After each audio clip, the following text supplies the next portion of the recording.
You're listening to No Podcast for Old Men.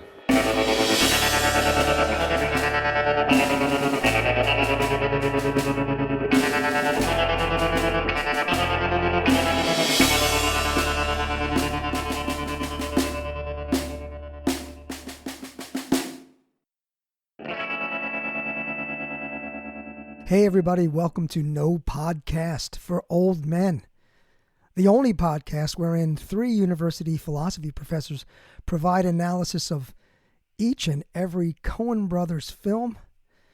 Today, episode 10, with the 10th film of the Coen brothers, we'll be talking about Intolerable Cruelty, that 2003 screwball comedy with George Clooney and the effervescent Catherine Zeta-Jones. My name is Robert Jones. I'm a philosophy professor. I'm joined by my 2 co-hosts in Chico, California, Professor Troy Jallamore. Troy, how are you today? Doing just fine, Robert. I am doing just fine. Our nickname for Troy is The Intruder. Satisfied customers. He hasn't been able to vacuum his home in a long time. From Louisville, Kentucky, Professor Peter S. Fossil. How you doing today, man? Hey, everybody. Nice to be here. Yes. Professor P.D. Fossil. Peter, what is the film Intolerable Cruelty? What's it about? It's a kind of film that Stanley Cavell would call a comedy of remarriage. It explores the necessary conditions for the possibility of authentic marriage, of trust, of romantic love, and the pursuits of happiness generally. It's a film about transformation and turnings of a phony love interest becoming a true one, a phony marriage becoming a real one, about how love can transform the most cynical and mercenary Mac-the-Knife individuals and lead them to transcend, or can perhaps, in a phony way, convince themselves they have transcended the mercenary. Or do they? By the way, I loved how it opens with the teeth, right? Oh, the shark, babe, has such teeth, dear, and he keeps them pearly white. Anyway, it's a film about lies, trust and love, and the conditions under which marriage can be realized, which is to say, what conditions under which happiness is possible, really. And I think one of the main things points they make about that is exposure and vulnerability, how vulnerability is a precondition for all this. It's a film about gaining and protecting wealth and how that requires lies and how truth threatens it.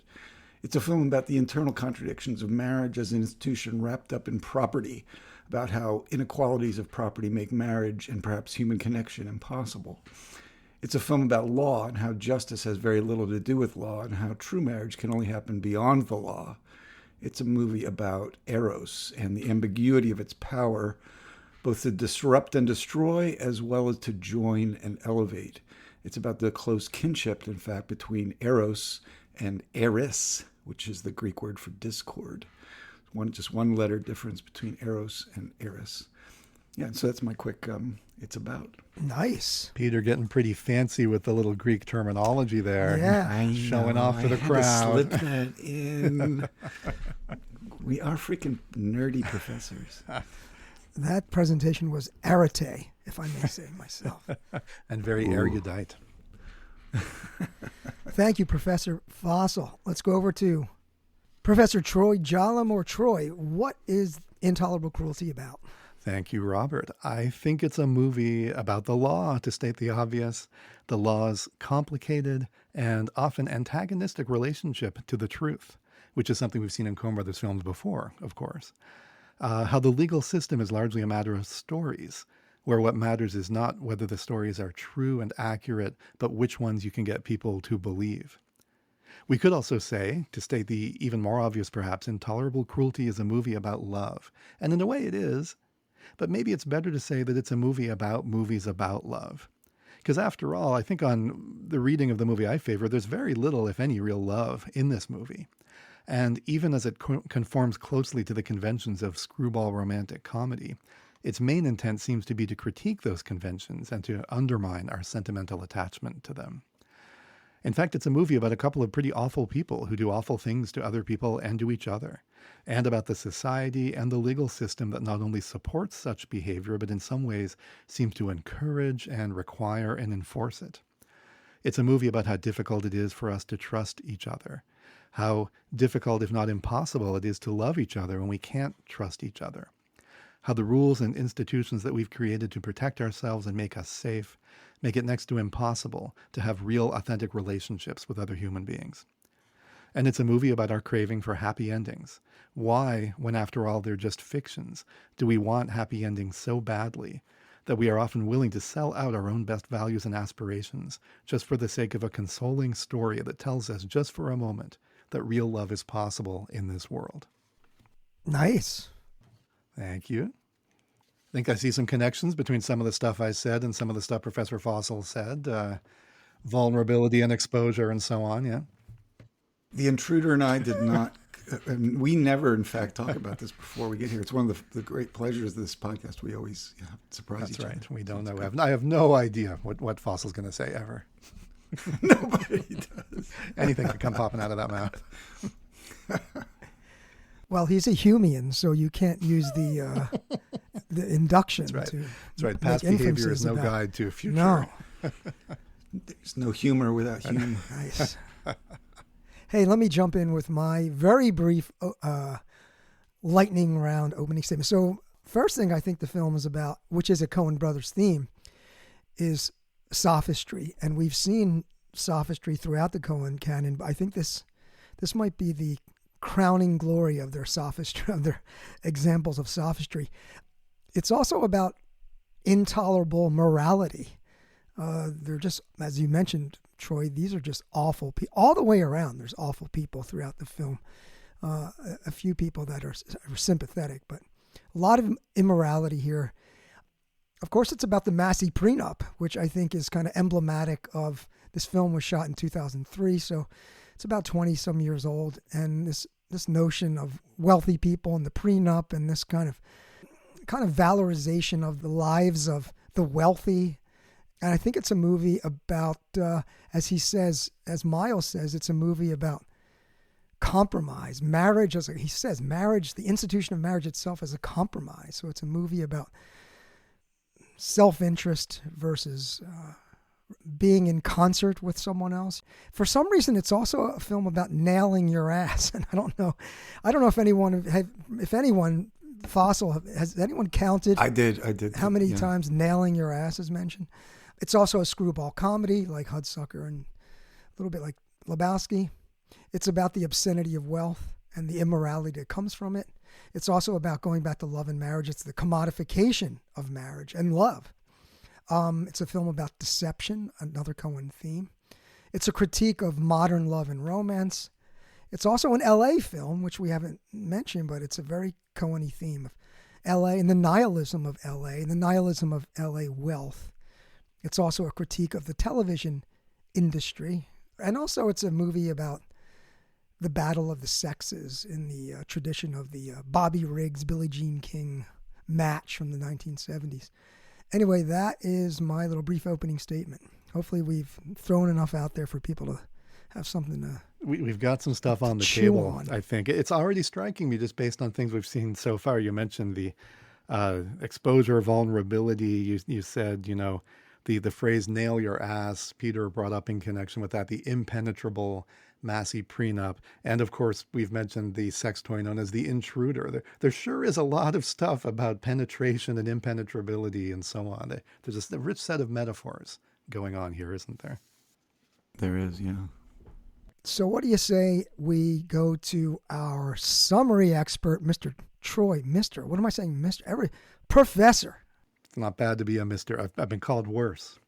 Yeah, let me render a summary judgment here of this legalistic film by giving you the plot summary. As always, I'll start with a spoiler alert. People say this isn't one of the Coen's great films. I think maybe we all agree to some degree. They didn't have their eye totally on the ball here. And of course, the script was co-written with a couple other people and so on. So if you decide in this case to skip it, I don't feel like you're going to be missing out on as much as you would if you skipped most of their other films. But even so, I still think it's worth a watch, and I still think it's worth watching not knowing what's going to happen. So if you haven't seen it, there's a few good surprises. I actually think the script is quite clever, and we'll talk about that, I think, as we go. But so I'm about to tell you what happens, so pause now and go watch the film if you haven't. Okay, so Miles Massey, played by the very handsome George Clooney, is a very successful and wealthy Los Angeles divorce lawyer with amazing teeth. But he's feeling a bit stuck in his life, or a bit unsatisfied with the rewards of success. Then a new client walks in, Rex Rexroth, a very silly man who loves trains a lot. He's being sued by his wife, Marilyn, who is played by the very beautiful Catherine Zeta-Jones. Miles meets Marilyn and feels an instant attraction. In a very ethically risky maneuver, I think clear violation of professional ethics, he invites her out to dinner and flirts with her. In court, he defeats her case by establishing that she married Rex deliberately with the intent of stealing his money. Indeed, she has a history of doing this, and it appears that all of her close friends are women who also make their livings and their fortunes in just this way. Not long after, Marilyn visits his office with her new fiancé, the wealthy oil tycoon Howard Doyle, played by Billy Bob Thornton, whom we all recall fondly from The Man Who Wasn't There. Thornton talks a lot more in this film than he did in that one, at least per minute of screen time. Marilyn says that she's in love with Doyle and wants the Massey prenup, a ferociously binding and impenetrable legal document that we've already mentioned in our conversation here, which will ensure that she cannot profit financially from the marriage to Doyle. Massey thinks this is a terrible idea and tries to talk her out of it, but it seems that Marilyn is really in love. She's had a change of heart. She's a convert. Eventually, Miles concedes. Soon after, a depressed Miles attends their wedding, during which Howard Doyle tears up the prenup in front of everyone. Miles immediately grasps that this was Marilyn's intention all along, that she manipulated Doyle into doing it, and she hasn't changed at all. She married Doyle for his money.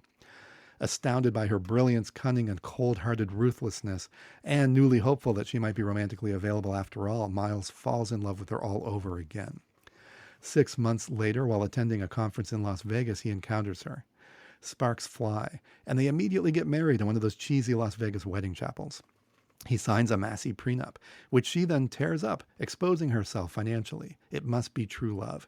Except, shortly afterwards, he spots Howard Doyle in a soap opera on TV and realizes that he's not a wealthy oil tycoon at all. He's an actor. And the marriage between him and Marilyn was just a sham, a mere performance. Marilyn wasn't manipulating Doyle, she was manipulating Miles. Now she'll walk away with half of his fortune. On top of the financial blow, there's the damage done to Miles's reputation and to that of the firm he works for. And Herb, the senior partner of the firm, who is being kept alive by an array of machines, tells him that drastic action must be taken, to which end Miles hires a hitman, Wheezy Joe, to do away with his treacherous, soon-to-be ex-wife. But then he gets the news that Rex Rexroth has died of a heart attack and left his fortune to his former wife, Marilyn. She's wealthy after all, meaning that he is no longer financially vulnerable. So Miles and his assistant Wrigley rush to Marilyn's house to try to stop her from being killed. They confront Wheezy Joe, who accidentally shoots and kills himself. Soon after, Miles and Marilyn meet to negotiate the terms of their divorce. Realizing that they still want each other, they decide to put the bad stuff behind them and stay married. He signs a Massey prenup. Marilyn tears it up. The film ends with a scene from the reality TV show America's Funniest Divorce Videos, in which Miles and Marilyn are now partners. So that's the plot in a nutshell. Nice summary. Yeah, brilliant as always. So now what do you say we move into our next section, the political, social, cultural themes of the film? We usually start out with Professor Fossil there in Louisville. Petey, what do you got for us on the political, social, cultural themes of Intolerable Cruelty? I mean, there's a lot here, and again, there's so much that intersects with so many other things. But let's start with just the historical moment. So it comes out in 2003. But we know that the script is older. This is a script that's existed for maybe, I don't know, a decade or so, and it's been shopped around, and then they hire the Coens to treat it, and it becomes like a quasi-Coen film. But still, 2003 is the year that the Gulf War is launched. It's 2 years after 9/11. But because it's an older script, I see less of that in there. What I do see is that, this film's coming out after a couple of decades of Carter, Reagan, Clinton, and deindustrialization, and this sort of neoliberal project of privatization and financialization, where late stage capital has shifted in the United States anyway from manufacturing to a more financialized economy that's ruled by bankers and lawyers, and a lot of wealth gets created almost out of nothingness through sort of legal fuckery of various kinds. It's also the age, late stage feminism. I'm sure it's late stage, third wave feminism sort of emerges, in the 90s, and I think what I see in this. There's two things I'd like to point to is the feminist themes and the class dimensions of all this. Marilyn tells Gus and then later Miles that divorce will be her passport to wealth, independence, and freedom. And this is an old theme that critics of marriage have pointed out. I mean, socialists like Friedrich Engels in his essay on family, private property, and the state, and August Bebel and Emma Goldman, and that's how the way that property has shaped the position of women in society. One of the lessons that critics coming out of that tradition will say that women, at least while capitalism is going on, they have to gain some control over property. Even historically, you'd see be widows and women who are inheriting from their male relatives are the ones who are able to get property. I mean, to be a widow could be a really good thing in back in the day, early modernity. But here now, the divorce adds to that. And so divorce becomes an instrument where women can gain some kind of independence and some kind of freedom and autonomy. But that's still, a little bit within a bit more constrained. And what you see, I think there's kind of two criticisms that you get of feminists that become very popular. One is that it seeks to advance women at the expense of men, and you see that, of course, in all the gold digging here, and that feminists want to dominate men, and I'd say early Marilyn is about that. If she has a kind of education here, it's just a very tiny little thing. At the end, she becomes a productive person, and that is by creating an idea for a TV show, which she will be the producer. And she's not, through that, going to be just acquiring wealth by divorcing men. She's going to be creating entertainment. And so she's moved from a kind of the role of a kind of parasite and pirate or thief, taking from men, as a creator who's going to partner with her new husband. Now, I have a critique of that too, but maybe I'll bring that up a little bit later. I think there are some things that they suggest, as the Coens are going to do, that maybe that's not all that's going on there. But I think you see her narrative trajectory is from a gold digger to a producer. So, maybe I will mention a little bit of the doubt there I have. One is where she talks about the pitter patter of lawyers' feet is what she hears in the future. Like, that's both children. It's an allusion to she's going to have children, but also you're thinking like there's going to be a lot more legal fuckery going on here in their future, and it's hard to imagine her as a woman in a traditional heteronormative relationship, just raising kids and in a pampered situation. I think at that point in her life, the other thing about it is the show they're creating. Nail your ass. It's still trading on infidelity, and not hers or others, her husband's, but about people generally. And that kind of, reality TV show when they're prying into people's bedrooms and into their vices, it's a pretty slimy sort of project, really. And you see, in fact, the symbol for the TV show is two wedding rings. It's an engagement ring and a wedding ring with a $sign in between them. And so it suggests like they've just moved on to another kind of exploitation of the institution of marriage for getting wealth. And that leads me into class. So what you see here in this course after the 80s and 90s, as I said, rich people acquiring and protecting wealth with the law, rich people producing nothing of any real value, but in fact exploiting people in their most difficult moments as Miles says in his little speech. These are carnivores preying upon other carnivores after they've extracted, wealth from the workers, which is, maybe kind of emblematized here by Gus and Wheezy Joe. And so that's a kind of, that's what the rich have become at that stage, I think they want to say. Yeah, I mean, you can see, too, even just the different kind of meat that's served. So there's the meat in the restaurant, the fancy restaurant, the fancy buff that's served, compared to the meat. There's that great cut from the fancy restaurant where Miles and Marilyn have dined to the diner with Marge and Nero's diner, where it's a kind of looks like the remains of some kind of Salisbury steak kind of meat.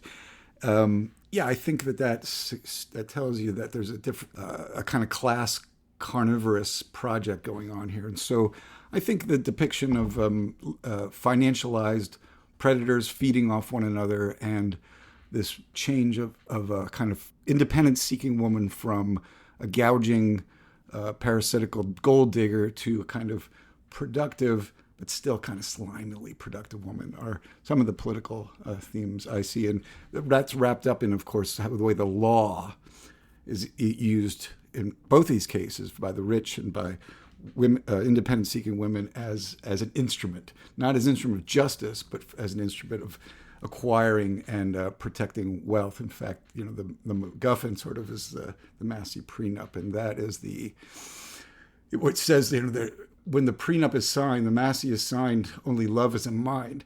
I mean, that's really the idea that's going to be challenged here, and that just drips with a kind of irony. And so, those are the political dimensions I see real quickly.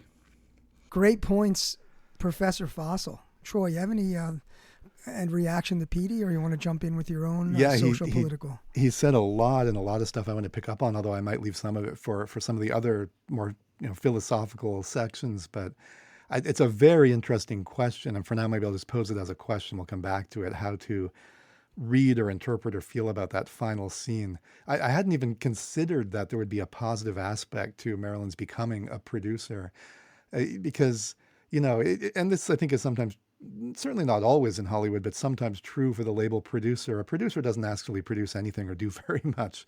And I don't get the sense that Marilyn's doing very much other than having an idea, right? The idea. Yeah, but it's such an awful idea too. That's part of the problem. Like what she has produced is a toxic idea for a toxic TV show that is based on people's misery, essentially. Like even the title, America's Funniest Divorce Videos, is so awful. And for me, that final segment just sort of clinches. Like the Coens deliberately leave us in a bit of a doubt about whether or not this is a cynical film. And then they give us that final scene to make it clear, no, this is purely cynical. We don't think there's anything good. And I want us to remember, and again, I have more to say about this later on, but I want us to remember how that final scene gets introduced. It's explicitly introduced as a question about what this marriage is, right? They've come back together in the room where they were about to negotiate their divorce, and now they're going to stay married and they're happy, blah, blah. And then she mentions this project, this thing. You're a partner in it, essentially. And Miles says, so what is it that we're partners in? And so it's a question about this particular thing, which we then see what it is, but it's also a question about their marriage. What are we partners in? It's a great moment. And the Coens, who are very averse to answering questions a lot of the time in their films and like to leave their film, the final scene, in a very undetermined state to let us make of it what we will in a way. In this case, I think really close it down. They give us the interpretation. They force us to see this as cynical by making that the answer to the question. There's no other way. It's like the Coen stepping in and saying, just in case any of you are still tempted to think this is actually a romantic comedy and our hearts are in it, we want you to know that it is not. We think these are terrible people, right? And that gets back to, I don't want to come back to that, but that in terms of cultural setting and so on, there's a couple of films I want to bring up to connect it with, both films by them, but also films by others. I mentioned to you guys privately in advance of the show that I was thinking about You've Got Mail when I was watching this, because something very similar happens in You've Got Mail to what happens here. So You've Got Mail, Nora Ephron film with Tom Hanks, Meg Ryan, probably everybody knows it, came out in 1998, so 5 years before this. The difference is that we are supposed to accept You've Got Mail as a happy ending and as a romantic comedy that is heartfelt and our hearts are in it. So Meg Ryan at the end finds out this guy she's been corresponding with is the evil Joe Fox who has driven her out of business, and he's been manipulating her and lying to her and deceiving her the whole time. And we're supposed to feel good about that. And as you know, I hate You've Got Mail more than any other film in the universe because of that. It's so awful that they would expect us to feel good about that. I think this was something the Coens were aware of and on their minds, and they're doing, among other things, their own little remake of You've Got Mail here, except that at the end they make it very obvious that it's terrible. These are two awful people who love each other precisely because they're awful, and it's an awful wedding. And what happens at the end of this film, to go to these these political reading of the film and so on, we see the two very wealthy people high up in the wonderful high-rise building. And again, he asks about the nature of the marriage that they're engaged in. What's the nature of our partnership? And then we are shown the nature of their partnership, the source of their wealth, among other things. And it is toxic entertainment created for oblivious, uneducated audiences reveling in human misery. That's where the money is coming from. I think the film's final moments do a wonderful job of connecting what is presented on the surface, right, with the surface sheen of beauty and class and money, lots and lots of money in that boardroom. And then revealing, and this is where the money comes from. And this is the terrible underneath, right? This is the hidden flip side of it that in other films about wealthy people you're not going to see, because that's the part we ignore. So I think there's a wonderful little curtain drawing thing going on there, where that's what we see and that's where they leave it. And Troy, just to jump in for a moment on that particular shot, when they transition from the shot of that discussion to we see the game show. What's interesting is when she says this, he says, what is this marriage about? And what is this partnership? It's presented as a kind of foreplay because the two of them start kind of passionately kissing and leave the screen. So, we can infer that they're going to consummate that little meeting. But so I think that's interesting, is that's the kind of thing that turns those people on, is the fact that they are partners in this exploitative, really horrible enterprise, and that gets them aroused. I agree. Yeah, One thing we don't think happens is Miles finds out about this TV show and is aghast. Says, "Oh no, I don't want to be part of that." Right? We know he's going to be perfectly happy about it. He'll think it's funny. He's making money off of it. Right? He's going to be perfectly fine with it. Because you're right. This kind of thing turns them on. That's the kind of people they are. It's a nice observation. I mean, I agree with you. If I were to give a little bit of the ambiguity spin to it, would be to say that, I mean, she's never been a partner before, right? So it's a partnership in something slimy, but she's never been a partner. And there's a kind of kindness she's exercised in helping Donovan out. And the guy was on the street, and now he's back, at least in a remunerative kind of situation. So I think the film I'd maybe compare it to here would be The Lady Eve. And I think you see there a woman who starts off as a deceitful, gold-digging, con woman. In the end, I think there she ends up in a much more virtuous position than here. But there's a movement from that original position to the end.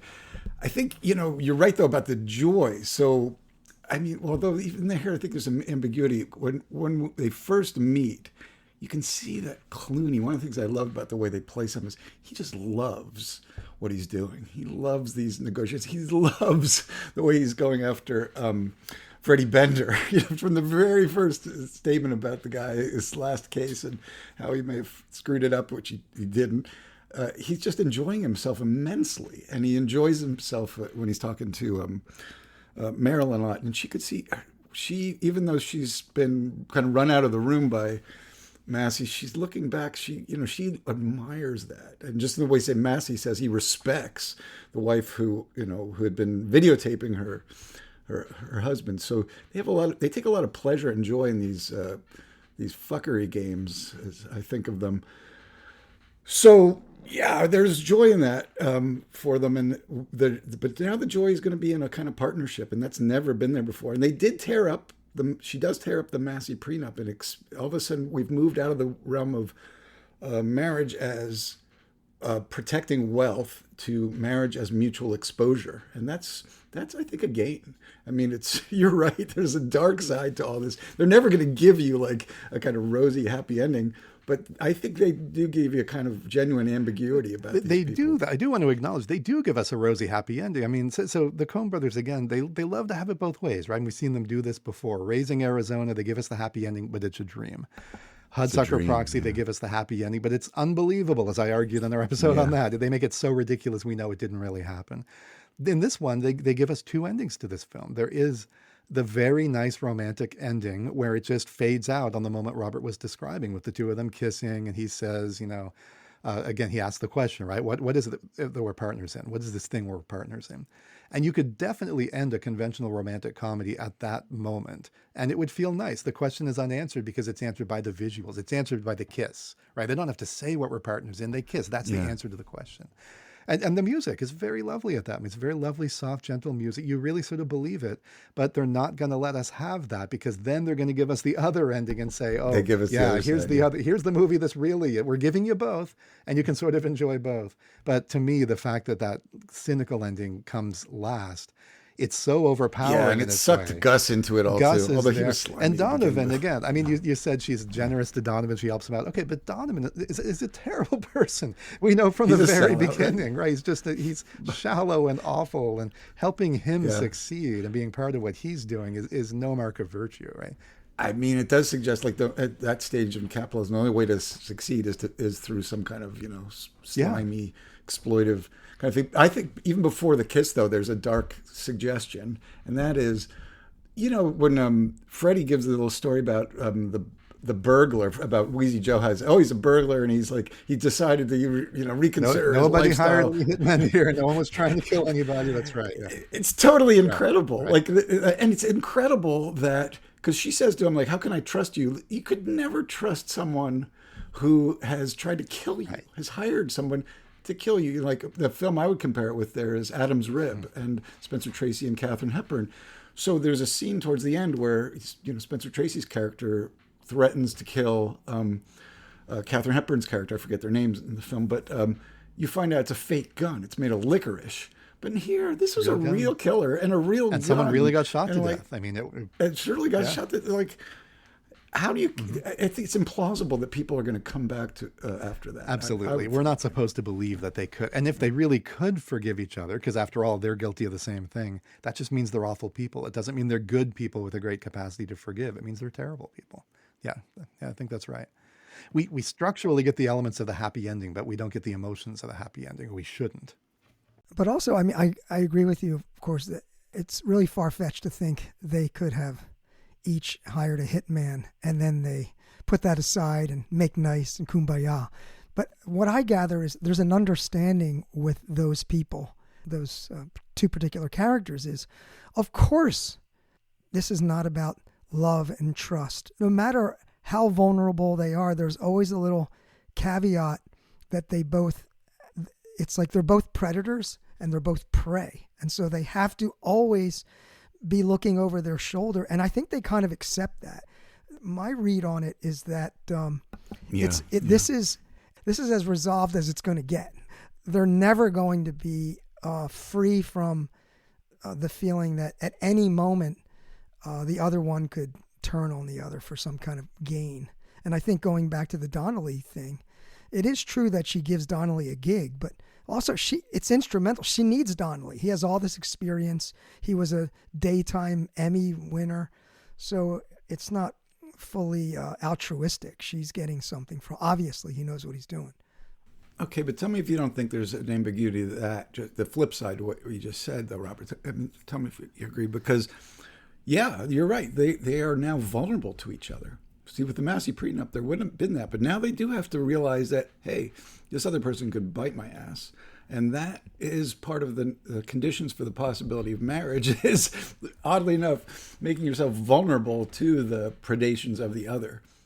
No, I see that. But I also feel like in the ideal world, if you enter into that kind of relationship, a marriage or some kind of monogamous commitment or whatever, you are opening yourself up to the possible hurt and the predations, but you don't assume going in, you don't have a defensive posture where you're always in a state of vigilance and you're looking to protect your interests.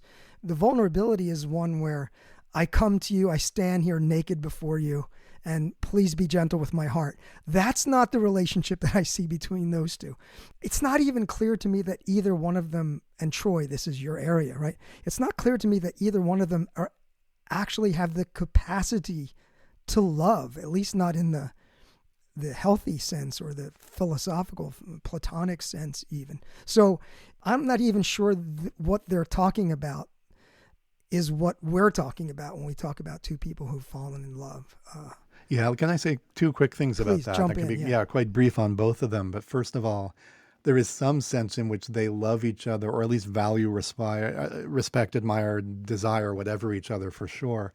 But part of what puts us off about it is what they love each other for. And this is especially true with Miles's attraction to Marilyn. And it comes across so well in the really very well done scene at the fake wedding where she gets married allegedly to Howard Doyle.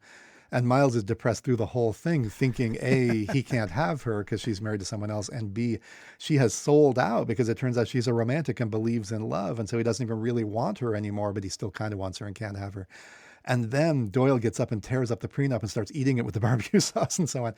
And everyone's applauding because it's this wonderful romantic moment. But of course, he's applauding, more strenuously than anyone for just the opposite reason, because he realizes, oh, this isn't about romance. It's not about love. She was manipulating him. This is the best thing ever. I love this woman, right? That his love for her comes back in that moment. I love her because she's ruthless and cold and manipulative. And of course, the second time you watch the film, if you watch it twice, the great irony is you realize he's the one being manipulated. So he's applauding her for being good at this, and he's the actual victim. He doesn't even know it. But yeah, that does cheapen his love, right? Maybe it's not really love at all. If you love somebody for being evil, and in this world, some people do. If you love people because they're cruel, because they're awful, because they're sadistic, whatever, is that really love? Well, it's not a kind of love we can really feel good about, and that's what they seem to have. And then the second thing I wanted to say was about, I think there is this other element here, and I agree completely, of course, with what you're saying about, I've said myself, they're awful people, et cetera. This is clearly true. But it's also a social critique, because these are people who are in this system where it just makes them into that. The way that the legal system has been designed and now been exploited and the way it's working now, if you have money, you have to think about these things. I mean, I think that in the real world, there are plenty of people who have money and who do sign prenups when they get married. And it's not because they're awful people, but they know, this person might just be after my money. And how can I know for sure? And so the realities of our society as it stands at the moment in this very, very legalistic society that is rife with the opportunities for exploitation by the unscrupulous, just turn people into untrusting, suspicious people. I mean, the film starts again with the song Suspicious Minds, and that's in a way what it's about. So there is a level, as bad as I talk about them and how awful I do think they are, there's also a level on which I'm sympathetic to them because they've been made into this kind of awful person by the world that they live in. And I think that a large part of the Coen's critique in this film is actually directed towards that. Yeah, I think there's a general, back to Bebel and Engels and Emma Goldman. I mean, there's a genuine question about whether genuine marriage is possible when it's mixed up with property and how that corrupts it. And although I would add, I think one of the happiness that Massey's feeling as he watches the prenup get torn up is that he realizes he's going to have a chance at her again. Whereas, now, because he knows that marriage isn't going to last, and it doesn't. And I mean, he's onto her like a fly. That's part of it for sure. But you can also see the admiration in his eyes. You can just see how he thinks she's incredible. I'm not disputing it. He has a chance to have her again, but also he wants her again in a way that he wasn't wanting her before. Yep. Right. Troy, I think it's a really interesting point about whether two people who are quote unquote in love for various reasons, like, for example, for being in love with the ruthless nature of the other person or the cruelty of the other person. It's such a fascinating question, and I can't say that I've thought deeply about it at all, but it's fascinating to ask that question. Is that love, or if it's love, is it a corrupt love? Is it a diseased love? Because, this is, I think about things like natural born killers or Badlands, right? I mean, are those... In Badlands, the Sissy Spacek and Martin Sheen character, there's a sense in which they're certainly in love, but it's you wouldn't call that healthy love, or it's. So I just think this is a really fascinating question, and I see in this film the same kind of questions. They are really ruthless, awful people, and Troy, to your point, in a way they are acting rationally, because in the system as such as it's set up, and in the sort of social milieu that they're in Beverly Hills and LA with all this wealth. I didn't realize Massey was so wealthy until he starts talking about the Mercedes, and he has a jet that he has someone polishes and waxes. Anyway, in that kind of social clique, you have people. If you don't act, it's self-selecting, right? If you're not that kind of person, you're not going to make it into that social system. So there is a certain sense in which their behavior, both towards others and towards each other with regard to the marriage, it's a sense in which it's prudentially rational, although it's not admirable, right? I agree. And that gets back to, even the socialist feminist critique is to say, I mean, I don't know if you're advising a granddaughter, who's going into a marriage, I mean, or even, before they get to that stage, to say, like, look, you don't want to set yourself up to become dependent on this guy. I mean, you want to make sure you've had some education, or you have some skills, and you have keep some wealth of your own in your own name.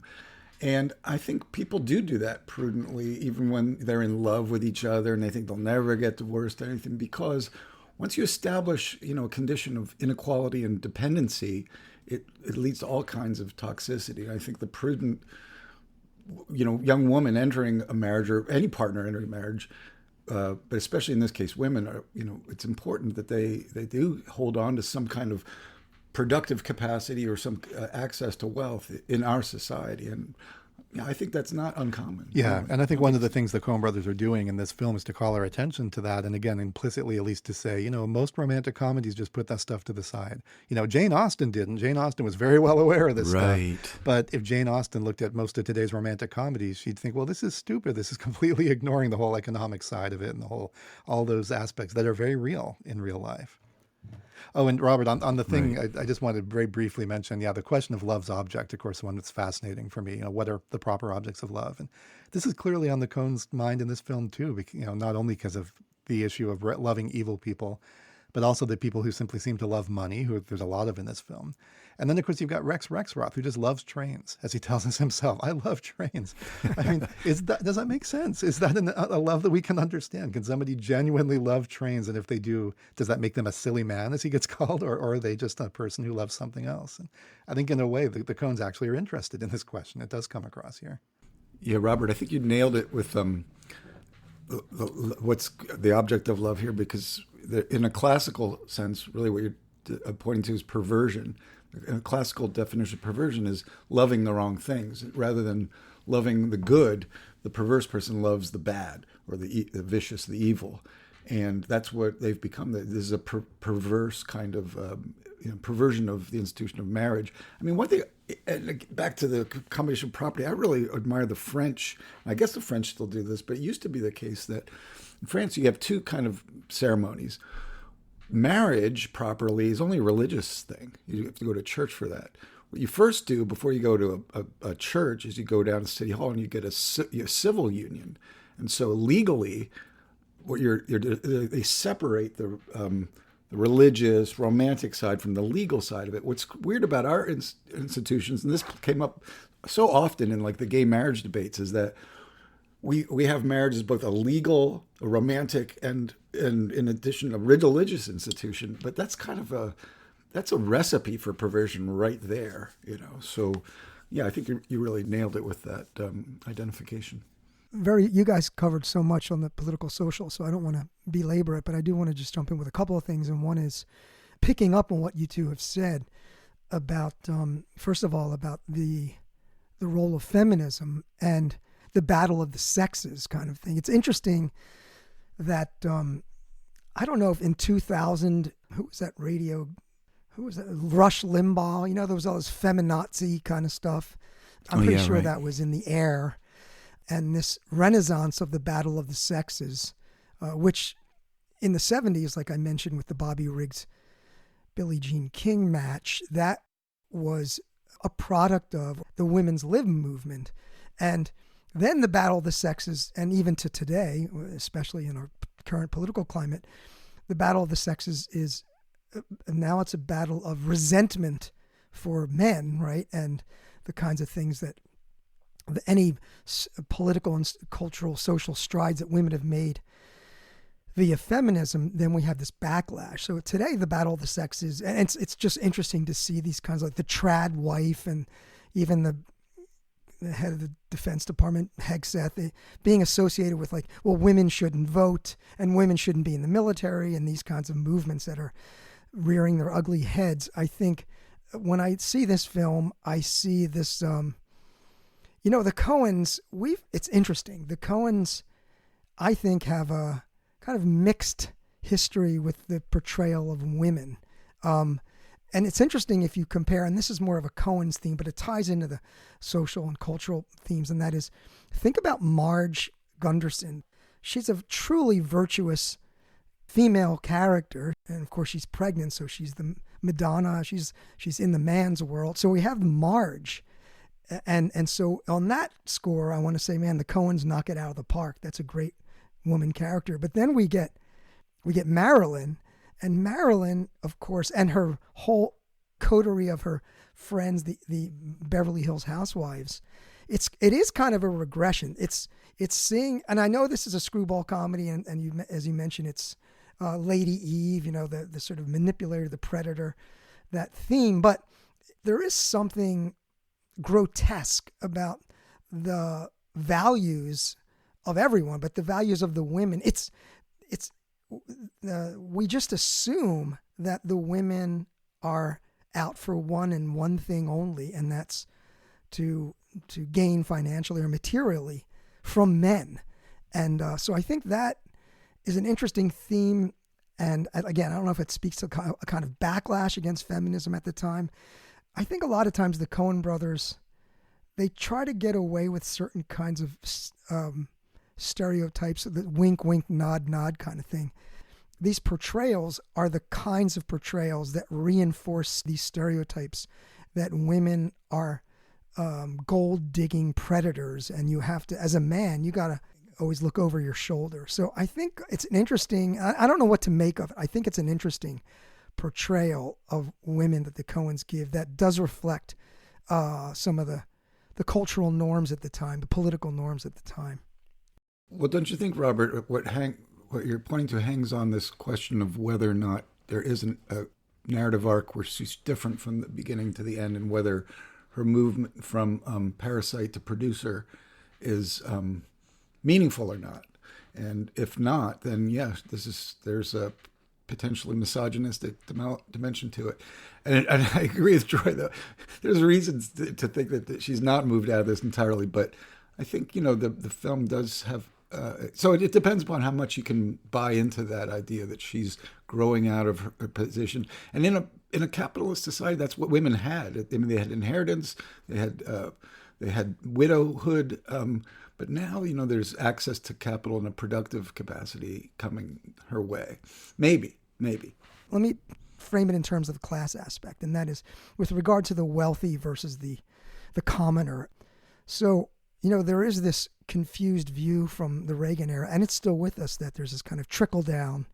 The wealthy are the producers, right? And the middle and lower classes, we're the beneficiaries of the industriousness and the kind of entrepreneurial wisdom of the wealthy. But what I think the Coen brothers are pointing out, which is the way the world actually is that the trickling is from the bottom to the top. And what we see, not only materially, but morally, the rich people, not only do they not produce anything of value, but they actually contribute to the moral and social decline and breakdown of society, right? So she's a producer in the sense that she's the producer of this program, but she's a destroyer of culture. Her values are not those of producer. And again, thinking about Marge and pregnancy and the role of women as as you're nurturing and the Madonna and producing.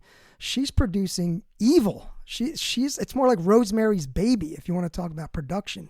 So, what she's bringing us is the downfall of the culture. And we see that at the final scene is a valorization of everything that's wrong with American culture. And it's, God, 2003, it's with us in spades, right?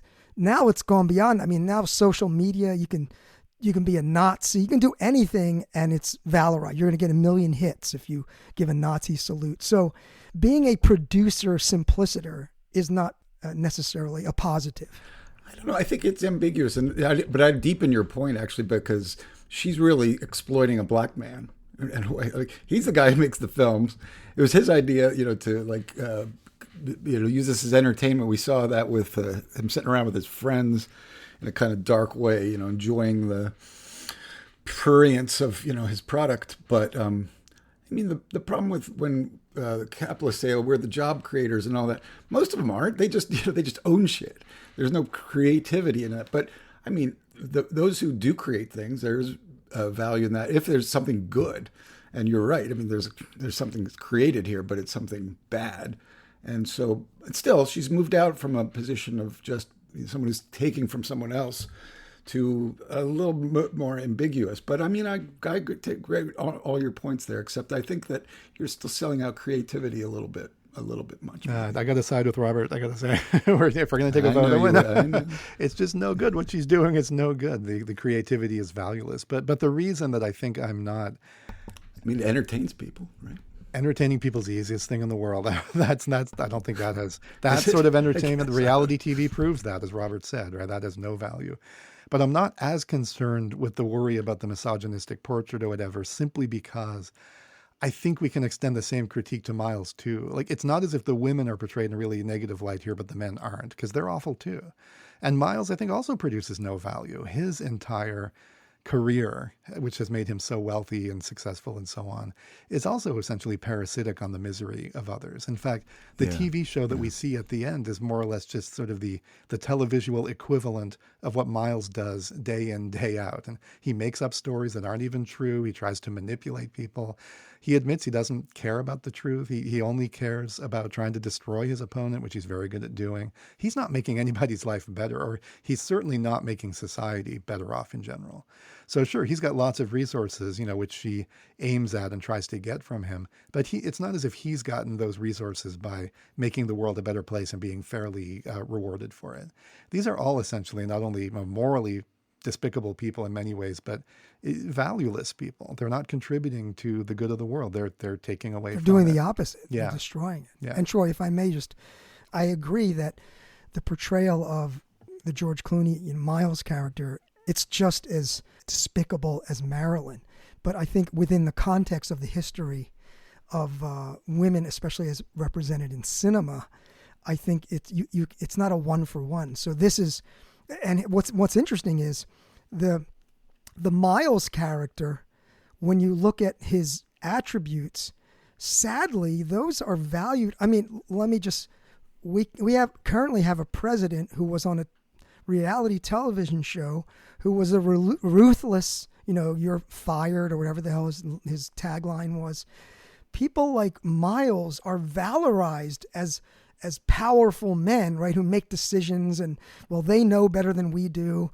Whereas in the case of women, the woman as the gold digger, the woman as she's after your wealth, or she's, your ball and chain, or that kind of thing. So I want to give a little pushback and say they're both equally despicable, but in the context of the portrayal of women, especially in cinema, there is a trope that the character Marilyn is instantiating, which is, that's how women, and all the women she hangs out with, right? They're worried about their latest facelift and their boob job and who's sleeping with who. And so I think you can't ignore the social and political context that's presented in. And again, I'm not going to be as naive as to say the Coen brothers are being intentionally misogynistic. I think Marilyn's character is not an admirable, strong woman.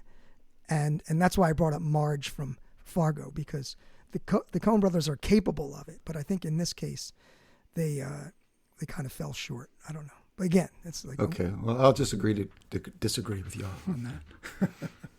I think this might be a good time to move to our next section, the philosophical themes. And I think the difference is so stark. Our last film, and The Man Who Wasn't There, was rife with deep philosophical issues. And I don't know about you two, but I had to dig a little bit to find some philosophical issues that really jumped out at me in this film. But I don't want to poison the well. Let me send it over to Petey. What do you got on our philosophical themes of intolerable cruelty?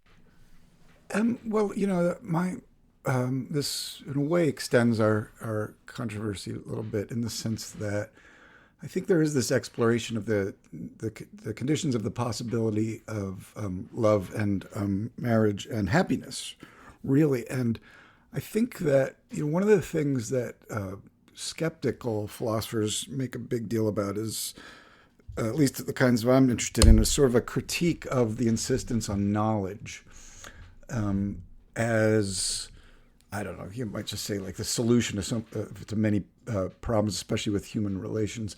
But the problem is that this insistence on the idea is that when you know something, you've got a kind of security to it. I mean, there's even this, there's an ancient Greek term, catalepsis, and there's an English term, apprehension, that you grasp, you comprehend, or you apprehend truth. You've got a grip on it and you can hold it.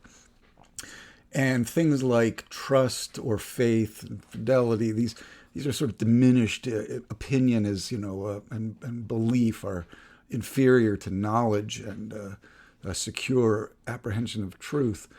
And I think part of the progress of this film and the education that they have is that you can go the other way. So if you look at, say, like Othello, this is Stanley Cavell's sort of point about Othello, is that Desdemona ends up dead because he can't deal with, he wants knowledge of her fidelity, and that kind of knowledge is not possible in human condition. Lear leads to tragedy because he insists on he wants knowledge of his daughter's love for him, but neither Othello or Lear can get knowledge. We can't have knowledge of the other's love for us. It has to be taken on trust. It has to be taken on faith, and the effort. Here's the thing: the effort to secure it through knowledge actually ends up killing it. And in this case, the effort, the Lear and Othello gesture would be the Massey prenup, because there you have it secured. The Massey prenup is never penetrated.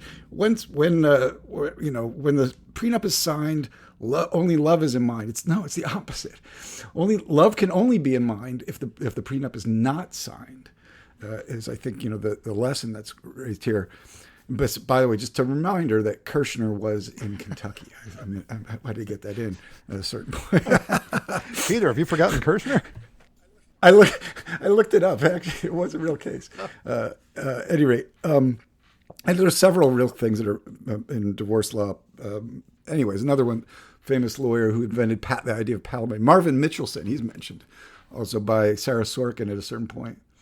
At any rate, I think that is a philosophical point about human relationships and skepticism here, that we have to endure a kind of skepticism with one another where we can't have knowledge. We suffer a condition where, we can doubt one another. And if we try to eliminate that dimension of the human condition by through instruments like Massey prenups or proofs of love and knowledge, it ends up ruining the relationship. So what we've discovered is that genuine pursuits of happiness in contexts like marriage, but it's also friendship or other things, are not well pursued through instruments like law or proof or knowledge. They're better understood through trust and faith and belief. So anyway, that's, I think, a philosophical point that I see in the film. Yeah, that's really nice, Peter. I really like that. I do think, and I think that though the film looks silly, somewhat superficial or shallow perhaps on the surface, I do think this is actually a fairly deep concern. They really are thinking about love in a serious way, thinking about what love requires, human nature, how is it going to work? And they're really worried, I think, that contemporary society makes it difficult for genuine love to even exist, let alone flourish.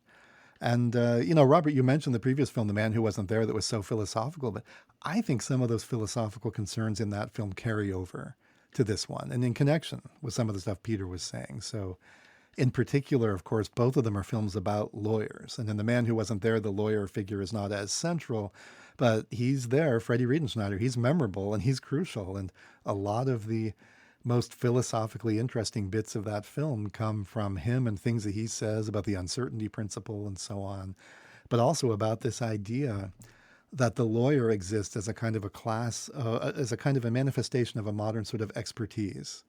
And so you remember in The Man Who Wasn't There that expertise kept haunting Ed Crane because he wasn't really an expert in anything. And so he ended up alienated from everything because anytime he would try to take an authentic interest in something, an expert would come along and say, you can't do that. You don't know what you're doing. You're no good, right? Oh, you think Birdie's a great piano player. She's terrible. I am expert. I know, right? And he kept getting told that. And Freddie Riedenschneider was doing the same thing because he's the legal expert. So here in Intolerable Cruelty, we have this class of legal experts who have sort of taken over. And they're crushing the life out of love and marriage. And these people, like, okay, some of them are trying to take advantage of it, but some of these people are just trying to have real relations. Some of these people actually fell in love with somebody and got married to them and wanted to have a good relationship. And for one reason or another, it didn't work. And now in come the lawyers and they're ruining everything. But of course, what's even worse than that is that it's like we've gotten to this point where this is the picture we're getting from this film, right? Where the existence of that legal system creates these opportunities for people to become experts and then exploit it. And so you have Miles, who is exploiting it in his way by being the lawyer who's getting rich off of these people's misery and putting them against each other and so on. And then you have Marilyn, who is exploiting it in her way by becoming the expert at divorce. You've divorce, which is, this not only unanticipated, but unwanted, and hopefully, the outcome that doesn't happen in a marriage, then gets transformed into an actual goal that people aim at because of the existence of these laws that are intended to protect people, right? And to soften the blow and make sure that we can have divorce and nobody gets ruined, people are okay, whatever. Then you get these people who are experts at exploiting that. And so people actually get married with the point of getting divorced. That's actually like marriage is the means to the end and divorce is the actual end. Talk about perversion. Peter, you mentioned the concept of perversion a while ago, right? What a crazy perversion of a set of laws that had a completely different purpose. And of course, in this film, it's exaggerated, and the idea of this whole community of these women doing this, whatever. But we know that in real life, people do this. We know that in real life, people will get married with precisely that goal. Or will get married, to like an older person with money just to wait it out until they die and then get the money, right? Whatever it is. Or that people who get married legitimately and then have a change of heart later on might end up becoming that sort of mercenary person in one way or another. But it happens, and the laws enable it to happen. And so I think that I've said before that I think the Coen brothers sort of make movies in pairs a lot of the time. And I had paired Man Who Wasn't There with Oh Brother, Where Art Thou, which comes before, which shares some concerns. I think here again, Man Who Wasn't There and Intolerable Cruelty make an interesting pairing. On the surface, they look completely different. Black and white, beautiful film noir versus, weird, colorful, bright LA setting, whatever, right? But you scratch the surface and they both center on these lawyers who are, well, Robert, I think you mentioned sophistry, right? They're professional sophists. They pretend to be interested in the truth. They pretend that the court of law is the place that we go to get at the truth, looking for proof. As you mentioned, Peter, we need the proof, or we need to prove the person guilty or whatever. We need to prove infidelity, whatever it is. But they don't even believe that. What they really believe, Miles has his little speech near the beginning where he says, so he's talking about marriage. The problem with the institution of marriage is based on compromise, even through its dissolution. And it's very interesting that I listened to that scene a couple of times because although I think he's saying dissolution, it sounds like he's saying disillusion, which is an interesting, further sort of level of that. Nice. Yeah. Mrs. Gutman here, she's going to score some points concerning her husband's sexual politics. Naturally, we'll try to impeach. That's the word I was looking for. We'll try to impeach. Then the entire process will find an equilibrium point based on the skill of the individual lawyers, right? He sees it as this context. He certainly doesn't say based on the truth. And then he says, and Wrigley says, that's life. Life is compromise. And he says, that's not life. Like he objects. And you would want Miles at that point to say, what should happen is the truth comes out, and that's what determines. But he doesn't say that. He says, that's not life, that's death. Struggle and challenge and ultimate destruction of your opponent, that's life. He still accepts the antagonism model. It's still a contest. But the contest shouldn't end in compromise. It should end in the complete and utter defeat of one side. But on either view, it has nothing to do with the truth and the facts of what would actually happen. So I think there's this tremendous anxiety about current society. Again, you want to talk about the Coen brothers being prescient. Look where we are now. Where is truth now? Who even cares about it or believes in it? But I think even at the time, they were feeling a tremendous anxiety about the fact that some of our most important institutions in this society, including the legal institution, the system of law that we've got, had strayed so far from a concern about getting things right and getting at the truth that the people involved in it didn't even believe in it anymore. And they had just become expert sophists, expert manipulators, telling stories to get themselves believed and win the case in that way, and so on. And so we see it with criminal law in Man Who Wasn't There, and then we see it with divorce law in Intolerable Cruelty. And in both cases, of course, it also connects to the theme of stories that I've brought up in connection with the Coens that I think comes up starting in Barton Fink, at least, for like every film they make for a long, long time, including this one. We have all these stories the lawyers are telling. And again, they don't care if it's true. We see Miles with Bonnie right in his office saying, well, and he was abusing you. He was beating you, right? We can say this and we can say that. And maybe he was the one having sex with Ollie, right? Like he's just trying out all these stories to see, what he can carry into the courtroom. And at first she resists a little and then she starts going along with it. Like, okay, this is how we're going to win. I guess this is how it works. He's the expert, right? He should know. So I think there's a real social critique happening here that is linked to some very deep philosophical questions about truth and expertise and the nature of modern society and how those things get reflected in that. I wanted to pick up on Troy on not so much a philosophical thing, but it ties into what you were talking about how what's presented on the screen speaks to deeper philosophical issues. I was reading that my favorite book on the Coens is the Erica Rowell's book. I think is it called The Brothers Grimm? Yeah, that's anyway, a good book. She mentioned something in passing, in a general observation she makes is that the Coen brothers, they're really good at sort of exposing and featuring what she refers to as broken institutions. And I think that's true as I think back on the Coen brothers canon and the films we've talked about. A lot of them focus on broken institutions, and the Coens love that. And I think in this case, we have at least two, right? The legal system and marriage as kind of broken institutions, as well as, the entertainment industry, or misery as entertainment, I guess. So there's a sense in which that's a broken institution. I want to read a sentence from Alistair MacIntyre's famous book, After Virtue, just because it made me think of this, some of the stuff we're saying about the legal system and sort of the impoverished view of reality and of life and what makes it worth living that these characters seem to have. MacIntyre, of course, wrote this famous book, After Virtue, that came out in 1981 or something like that. Very influential. A lot of interesting stuff in it. It was sort of a return, or he was trying to get us to return to a tradition of virtue ethics thinking with people like Aristotle and Aquinas, a whole tradition of it that at the time he thought had been really left behind by a lot of people, and has since really largely, there's a lot more interest in it these days, partly because of him, partly because of, a lot of interesting people, Philippa Foot and Iris Murdoch, and, Rosalind Hursthouse more recently, a lot of really interesting philosophers.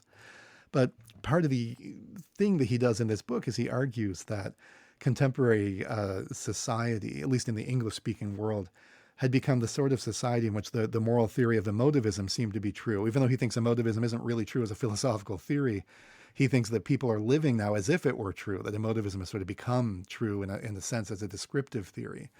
And emotivism is essentially the theory that moral judgments do nothing but express feelings or something like that and are largely used to manipulate. And so he's talking about this tradition. He says, this is from page 24, the unifying preoccupation of that tradition is the condition of those who see in the social world nothing but a meeting place for individual wills, each with its own set of attitudes and preferences, and who understand that world solely as an arena for the achievement of their own satisfaction, who interpret reality as a series of opportunities for their enjoyment, and for whom the last enemy is boredom. That sounds such a great description, I think, of Miles in this movie. both as he describes how he sees the legal profession in the courtroom and what happens there, and in the moments where, like on the tennis court, where he's standing there at the racket and he's complaining about being bored and so on. His whole conception of the world seems to be exactly like that. Life is a contest. It's just a place for the meeting of wills where the stronger will prevails, essentially. And there's nothing to do but win, right? That's the whole point. And in a somewhat different way, Marilyn seems to see the world that way too. There's a strong lack of a richer conception of doing things for better reasons, or doing things because they make the world a better place in a more substantial sense, or because they help somebody other than yourself in any way, right? Like those things don't ever really seem to cross their minds. And it's interesting that, they do portray Miles a little bit as they give him this little side of wondering, like he is a little unhappy. He is bored. He's got nowhere to go. He's already gotten to the top. He doesn't know what to do now, So there's this very small sense of him not being satisfied, which is something we find in a lot of films, of course. They've got to have somewhere to go. They've got to have a reason to change or something like that. And yet in the end, he doesn't change. He really doesn't, because he really doesn't need to. He gets a beautiful wife, and now he's even happier than before. He's got even more money than before, and everything is great, right? Miles never actually has to make any substantial change. It's almost as if he's telling himself this little story about change, as if, he needs to tell himself, he needs to think about himself as the person who might want to change. He goes into Herb Meyerson's office to see Herb, and he's terrified because he sees this ancient person who looks like he should have died 30 years ago being kept alive by machines. The magazine in the waiting room says living without intestines, which is fantastic. So it's really terrifying, to him. Like he sees this possible future. He has this sense, maybe this is where I'm going. Maybe this is where I'll end up. But in the end, nothing deters him from his course. Nothing changes him. He really doesn't change at all. We get this feeling that, he might want to change on some level, and yet he doesn't. He, if anything, settles more firmly and comfortably into being the person that he's been all along. And the film, and again, I find it such a, the ending of this film in some ways reminds me of endings of The Player in particular, the Robert Altman film about Hollywood, where it gives you what looks like a happy ending. The Tim Robbins and is with, what's her name, Greta Scacchi, and they're at the house with the white picket fence, and she's pregnant. He puts his hand on her belly, and the music comes up and it's triumphant, but it's also creepy. Like it's the perfect music because you can tell that although it's triumphant, it's the triumph of evil. This murderer has gotten away with his crime, and we're not supposed to feel good about it. And I feel something very similar here. These two people, it's a romantic comedy ending. That's what it looks like. It makes it look like that. But the fact is, we're not supposed to feel good about it. Everything that was bad about them is just reaffirmed. They've not fallen in love with each other. They've fallen back in love with themselves. They think they're wonderful people and they deserve the happiness they've gotten now. That to me feels like what the ending of the film is really doing. And the sad part, and going back to the McIntyre quote, Troy, and that's really appropriate, is today, here we are 22 years later. And as I mentioned this, I think the sad part is a lot, and as a teacher at college, I think, and I don't know how much of this is class oriented, but I think at the end, I fear that a lot of people watching that would still feel like that is the life to which I aspire, right? That's aspirational. It's like having everything you could possibly want to have. I mean, think about what you said. At the end of the film, he's got lots of money. He's got more money. I don't know how many jets he's going to have. He's got this wife who's, a world-class beauty. He's the producer of an entertainment thing. Troy, what the hell else is there to live? It's like, I could see people going, I don't get it. Like, what? That's what this is all about, right? And I think this speaks to a difference in values. I was thinking about this with regard to students who are thinking of education, and instead of making better people, and vis-a-vis cheating and use of AI and chat GPT, and thinking that coming to the classroom and trying to convince students how important education is for the moral betterment of themselves and their society and the democracy and stuff, and having this clash of values they're so incommensurate. And how do you communicate? How do you bridge that chasm? Because I imagine people going, all this shit that you're interested in, all the shit you value, I don't know what you're talking about. That the ultimate goal is to have everything you want, right? Is to have this, and we've all as philosophy professors, we all had this experience with students thinking that hedonism is kind of the be all end all. Mm-hmm. So Troy, so what I'm getting at is it's a kind of cautionary tale, and I think it's almost like a Rorschach where there are many people who watch the film and do not in any way think, wow, those are two shitty people who get each other. They think, hey, it is a happy ending. It is a romantic comedy. Not only, it's not like in the films where like The Shop Around the Corner, like two regular people find each other, they love each other, they work at a little shoe store. No, these are like high-powered, super wealthy, good-looking people. What the fuck, man?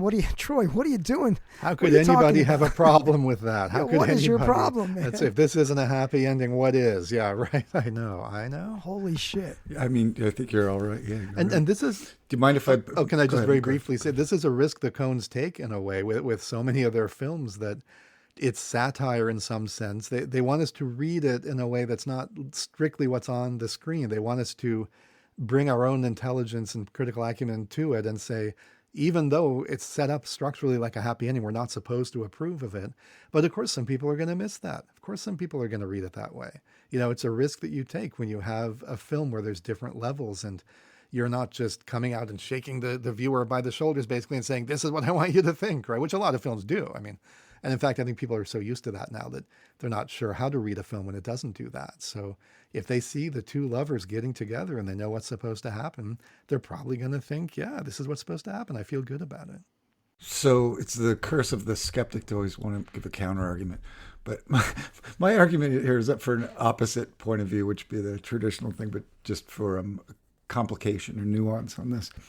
Look at the narrative arc of Miles. So Miles, in the beginning, he was at the discussion at the table with the client during the intruder case, and they have a discussion where he's like, "Yeah, I mean, I don't want compromise. I want to have victory." And he's so good at what he does. He doesn't even have to pay attention.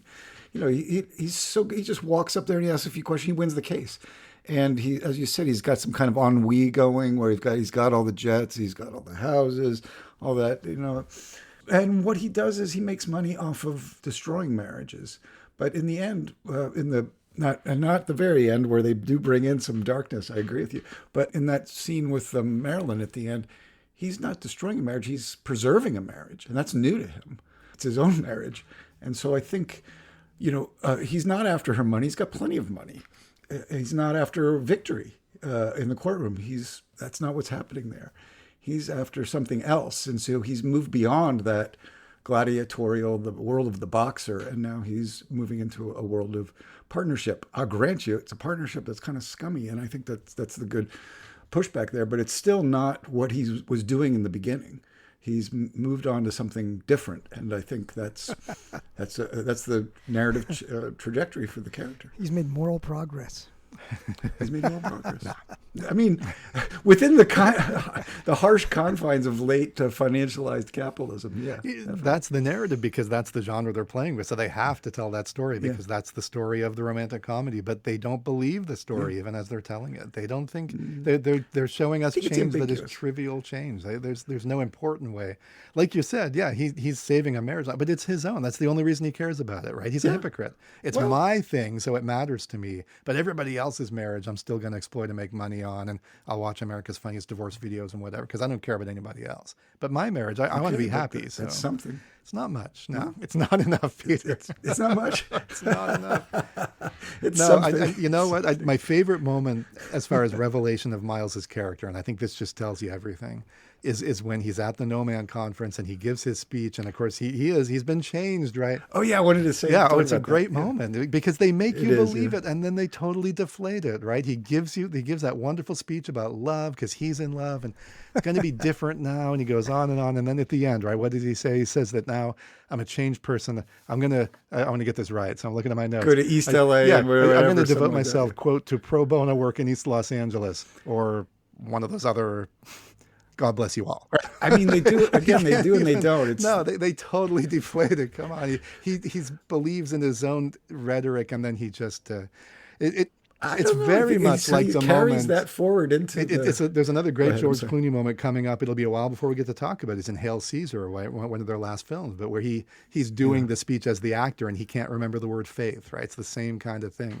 He gets there and he can't get there. They don't let us have it. No, it's not about that's the faith. serving There the- is no faith. It's not about helping people out in East LA. Or he doesn't. He's just saying what he's supposed to say at that moment. Well, the East LA thing was not at the center of what he was talking about. No, but it's I where the grant you speech that- ends. It I just would, wanders off, and he forgets. One of those, who cares? The needy people. God I help would us all. even add to make your point a little bit stronger. When you look at him there, he looks defeated. Like this guy looks like 10 miles of bad road. And you're like thinking like, as this is a guy who's like on the way to something positive and happy. He doesn't look happy. He looks miserable. And I thought that was a really interesting sort of choice to present him in that way. He doesn't look elated. He looks but anyway, I think he carries on with some of that. I mean, you could say, it's totally naive and it's like, empty, but I mean, to say that it's totally deflated, I think that's just too strong given his, what goes on in the meeting room with Marilyn later. Anyway, it's not unstrong either. I just think there's ambiguity about it. But I'm going to let it go. You're such a Pollyanna. You're worse than Wrigley. Gee. I know, I totally am. Hide behind your sophisticated professorial cynicism, you Californians. We hear where Kirshner was decided. That's right. We forgot Kirshner. And don't forget Oliphant either. Peter, I want Peter to write an essay, The Moral Development of Miles Massey. Oh, yeah. Give me a 1 page. I want to jump in with a little. And Troy, do you have more to say on the? No, I'm pretty jump in happy some for the moment. philosophical? Go ahead. I just wanted to mention a few things on the philosophical front. First of all, we can file this both under philosophical themes and Coen Brothers themes, which we will expand on. But I do think that this film is also another film about nihilism and another film about authenticity. So the three themes I have for philosophy is written down as nihilism, authenticity, and social Darwinism, if that's a philosophical theme, which I think it kind of is, social political. But the nihilism of the wealthy California set and the television entertainment industry, right? It's pretty dire. I mean, I was thinking of, Troy and I were talking about this. Peter, have you watched the series The Studio with Seth Rogen, I believe is? I watched, I think, the first 2 episodes, and then I let it go. Yeah. Well, I watched the all 8 episodes or 10 or whatever they were. I think that show encapsulates and it echoes what's in this film, which is the nihilism of the Hollywood machine, right? And there's really the only value is, what have you done for me lately? And that's about it. And I think the nihilism not only of the LA scene, but the nihilism about marriage, the nihilism about love. It's pretty dark. And if there are any values in this film that are valorized, they're ugly values. So it's either about nihilism or it's about hedonism taken to the extreme. So that's, I think, a philosophical theme, and we'll see that. We've seen that in other Coen films. As far as authenticity goes, I was thinking about, like, The Dude, which Troy and I have written about in your wonderful book, Peter. We talked about The Dude's authenticity, and I'm thinking about various characters and their authenticities. And I was thinking about, even though he's a rube, but you have the Norville Barnes, I think, is from Hudsucker, right? So you have a certain kind of authenticity that this movie totally lacks. There's no. What about Wrigley? Wrigley, look, here's the thing about Wrigley. He does come across as authentic, but look at what he's a part of, right? I mean, he's a stooge for Miles. Miles says like, "Hey, go look up look for the book. Look, try to break find into Marilyn's house, and find the address book." Yeah. So I don't see him. And Wrigley does not pipe up and say, maybe we shouldn't get a hitman to go kill your wife. He doesn't say anything. He's like, okay, let me get my socks. No, he's totally a part of there. it. Yeah, he's on board. And his crying is so sentimental and maudlin. It's just sentimental. Although I got to say that T-shirt he's wearing when they're playing tennis, I think it says "objection" with an exclamation. It's brilliant. Yeah, that almost earns him some goodwill. It's pretty great. So anyway, I do think the issue of authenticity comes up, and we do have. There's so much deception, and again, this ties into the social Darwinism theme, which is, and we talked about this a few minutes ago, so I won't belabor it, but the default setting is that the world is red in tooth and claw. That's how nature is. That's how the world is, and you're a rube, you're a fool if you behave in any other way, right? Unless you're always realizing that, eat or be eaten, predator or prey. Those are your only two choices.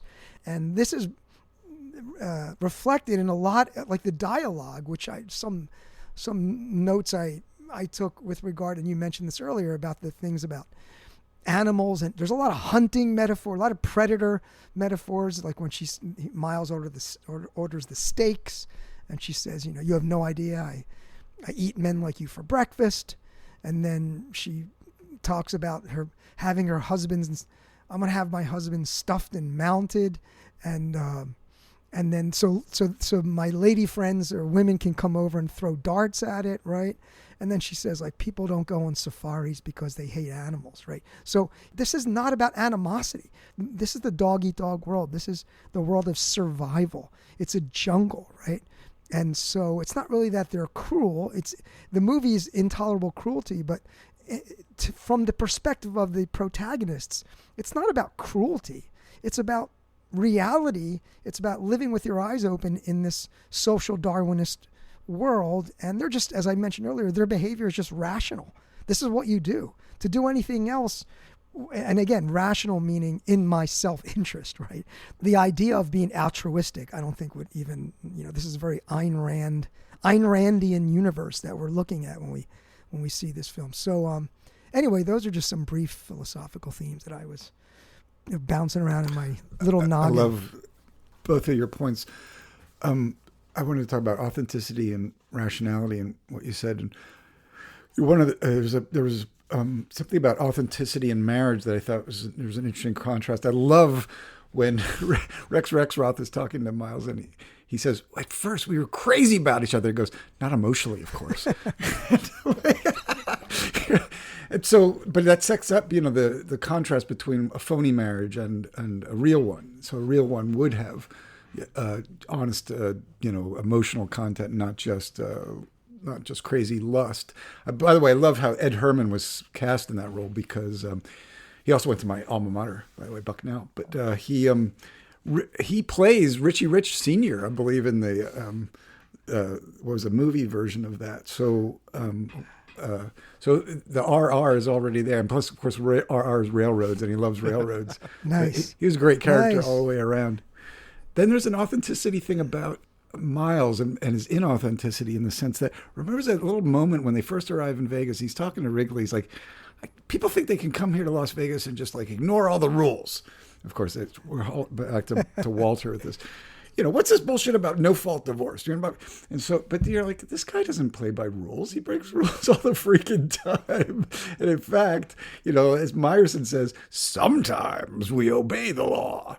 And this is not one of those times. That was a great speech, I thought. So he's not even authentic as, a lawyer. He's, as Troy would suggest, he's after he's a Foucauldian power, carnivore. And so there's a real, even in his profession, he's really good at manipulating the rules, but he's not in it for justice. He's not in it for rule following. He's not in it for like establishing a ordered liberty and fairness. He's in it for, destroying his opposition.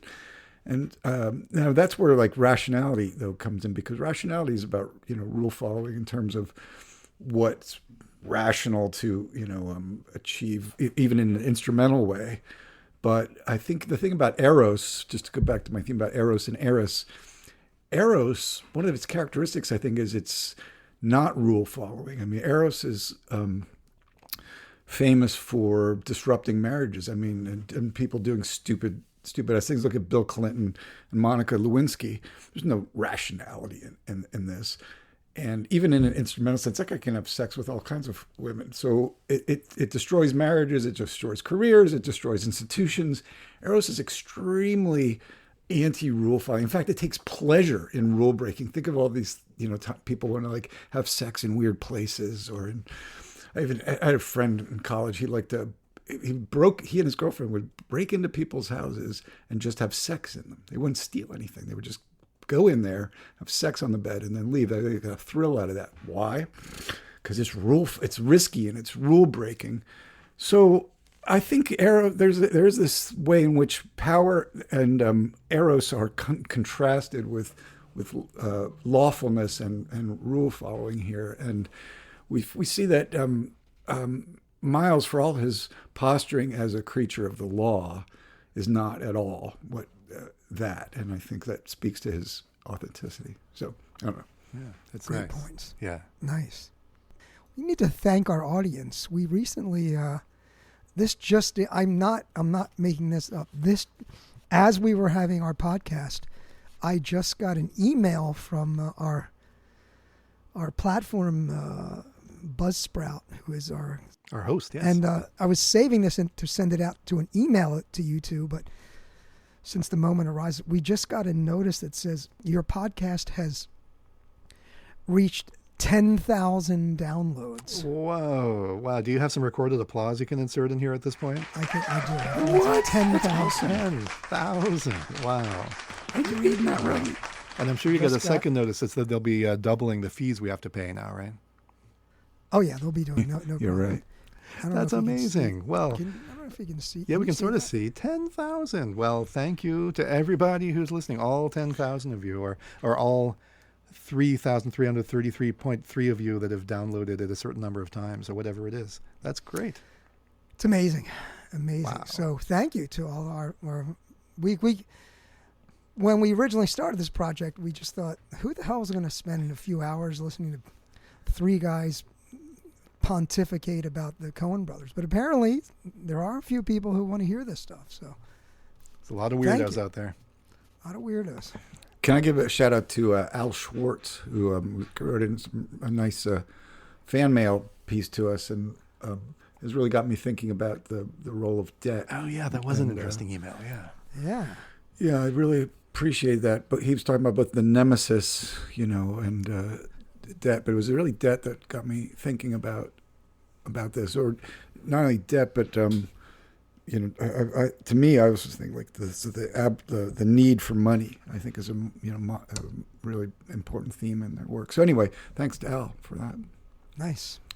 Thank you, Al. Well, fellas, what do you say we move seamlessly into the Coen Brothers themes portion of our podcast? Let's do Who it. wants to jump in? Petey, you want to go there with some Coen Brothers themes? Well, let's see. You in a way stole my thunder with nihilism, and I think I would maybe elaborate on it, because nihilism is something that really interests me, and that's something, by the way, Al, when Al talks about the nemesis, a lot of times I think in the nemesis there is some connection to nihilism, like the Dark Rider of the Apocalypse in Raising Arizona, for instance, and we got Visser and the pistol and Blood Simple. By the way, I do want to talk about Blood Simple and the photographing infidelity. There's an interesting connection there. But here, I think where I see nihilism is actually in the Massey prenup and in the law. So I think there's you've touched on this in this idea of the critiquing institutions, the law, but not just as corrupt and perverse, which is right, and we've talked about the way capital does it, but it's the way in which the law is a device that produces nihilism in this society. Anyway,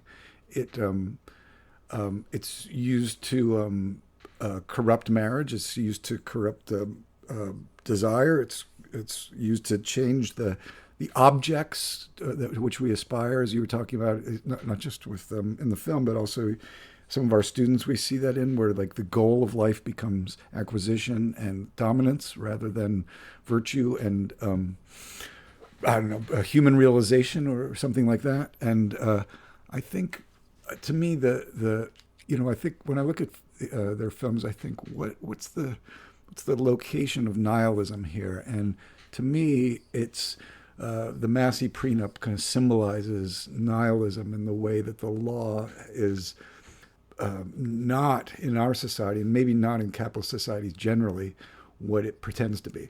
So that's probably the central Coen brothers theme I see stretching across so many films here. But here, I locate it in the prenup and its function. Nice. Yeah, cool.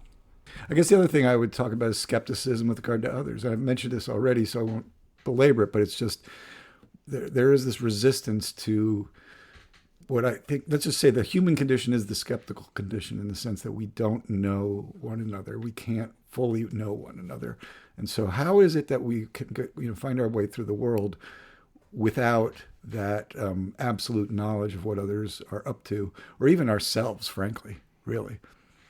So those are the two themes I'd point to. Look, as soon as Elon Musk solves the mind-body problem, then we'll be able to know each other with certainty. It'll be amazing. Yeah. I'm putting all of my eggs in that basket. You can extend that to like truth and lies too, and the way in which we've talked a lot about AI, and the way that hallucinations become truth, and ersatz people become persons, and ersatz AI, therapists become real therapists.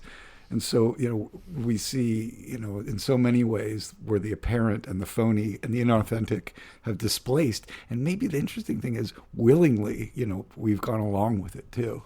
As you were saying in this film, I mean, people aspire to this. They aspire.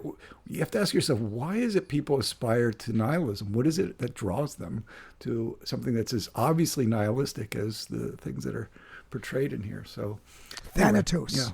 The death drive. To use a fancy word, a fossil word, Thanatos, the death drive. You want to tell them what that is? Yeah. Isn't it the death drive? It's like a Freudian. Yes, the death wish. I'm sorry. Yeah. Great, Troy. What do you got going for us on the Coen brothers themes? I always like to bring up boundary violations, and they were raised earlier. I think we mentioned, that's this is a big boundary violation. It really, and more so, I hadn't noticed until I was watching it again, with an eye for this, and so many of the metaphors sort of at the heart of this film. Again, I think we said earlier, the intruder, right? That sex toy. That's such a great example of it. But she had to go without the appliance for months. Months without the appliance. For months. I can't. That makes me laugh. That's just such a great bit. I'm sorry. I do think there are a lot of really funny courtroom bits in this film, I have to say. But also the impenetrability of the Massey prenup, and the idea of nailing somebody's ass and so on, right? Cupid's arrow, as mentioned earlier, which is sort of the main weapon, although we do get guns a couple times, and we'll come back to the guns too. But it's really Cupid's arrow that is kind of shooting people and violating them in some sense, or, harming them potentially. Yeah. Gus Petch. Yeah, absolutely right. He's always trying to nail people's asses, and he's also, Gus Petch is... He's intruding into their privacy. He's intruding into their privacy. The whole show at the end, again, America's Funniest Divorce Videos, is clearly a privacy intrusion. But that's tied, I think, also to the idea of infidelity, which is very much at the heart of this film. The film begins with an infidelity. A lot of these divorce cases revolve around it. And infidelity is also a kind of boundary violation of a person being where they're not supposed to be, and often going into a home where they're not supposed to be in some way, as in Ollie going into Donovan's home at the beginning. That's really at the heart of this film, I think. So much of this revolves around it. And then there's also literal home invasions. Of course, Gus Petch does one. Wrigley, right, is supposed to break into Marilyn's home. At the end, Wheezy Joe breaks into Marilyn's home, and then Wrigley and Miles do in order to try to stop him. And of course, what ensues there as well, we have, not the only time the gun gets fired, but the only time a gun actually kills somebody is when Wheezy Joe kills himself, accidentally shooting himself during this. So we have a penetration of the flesh and a penetration of the window, right? We don't actually see, I believe, any blood. It's very tastefully filmed because this is a romantic comedy. With a But heart-shaped yes, hole. we get the isn't it? heart-shaped hole in the window. Very nice, clear boundary violation there. We get a lot of holes and penetrations in other Coen films. We don't get as many in this one, but we do get that one, kind of a big one. So yeah, there's a lot of these, and I really started to notice as I was watching the film again, both how many literal ones there are, but also just how central it is to the film's metaphors. And there is this idea, I think, of a person, an individual, as being sort of inviolable and isolated and holding themselves. I mean, when Marilyn's talking to her friend Sarah at one point, they sort of say this, right? And they're saying, look, you can't have sex with somebody. It's sexual roulette, right? You can't expose yourself that way. And so all this talk about vulnerability and exposure also comes back to this. And in a way, I think one of the film's big philosophical preoccupations is that question of, Peter, as you've said,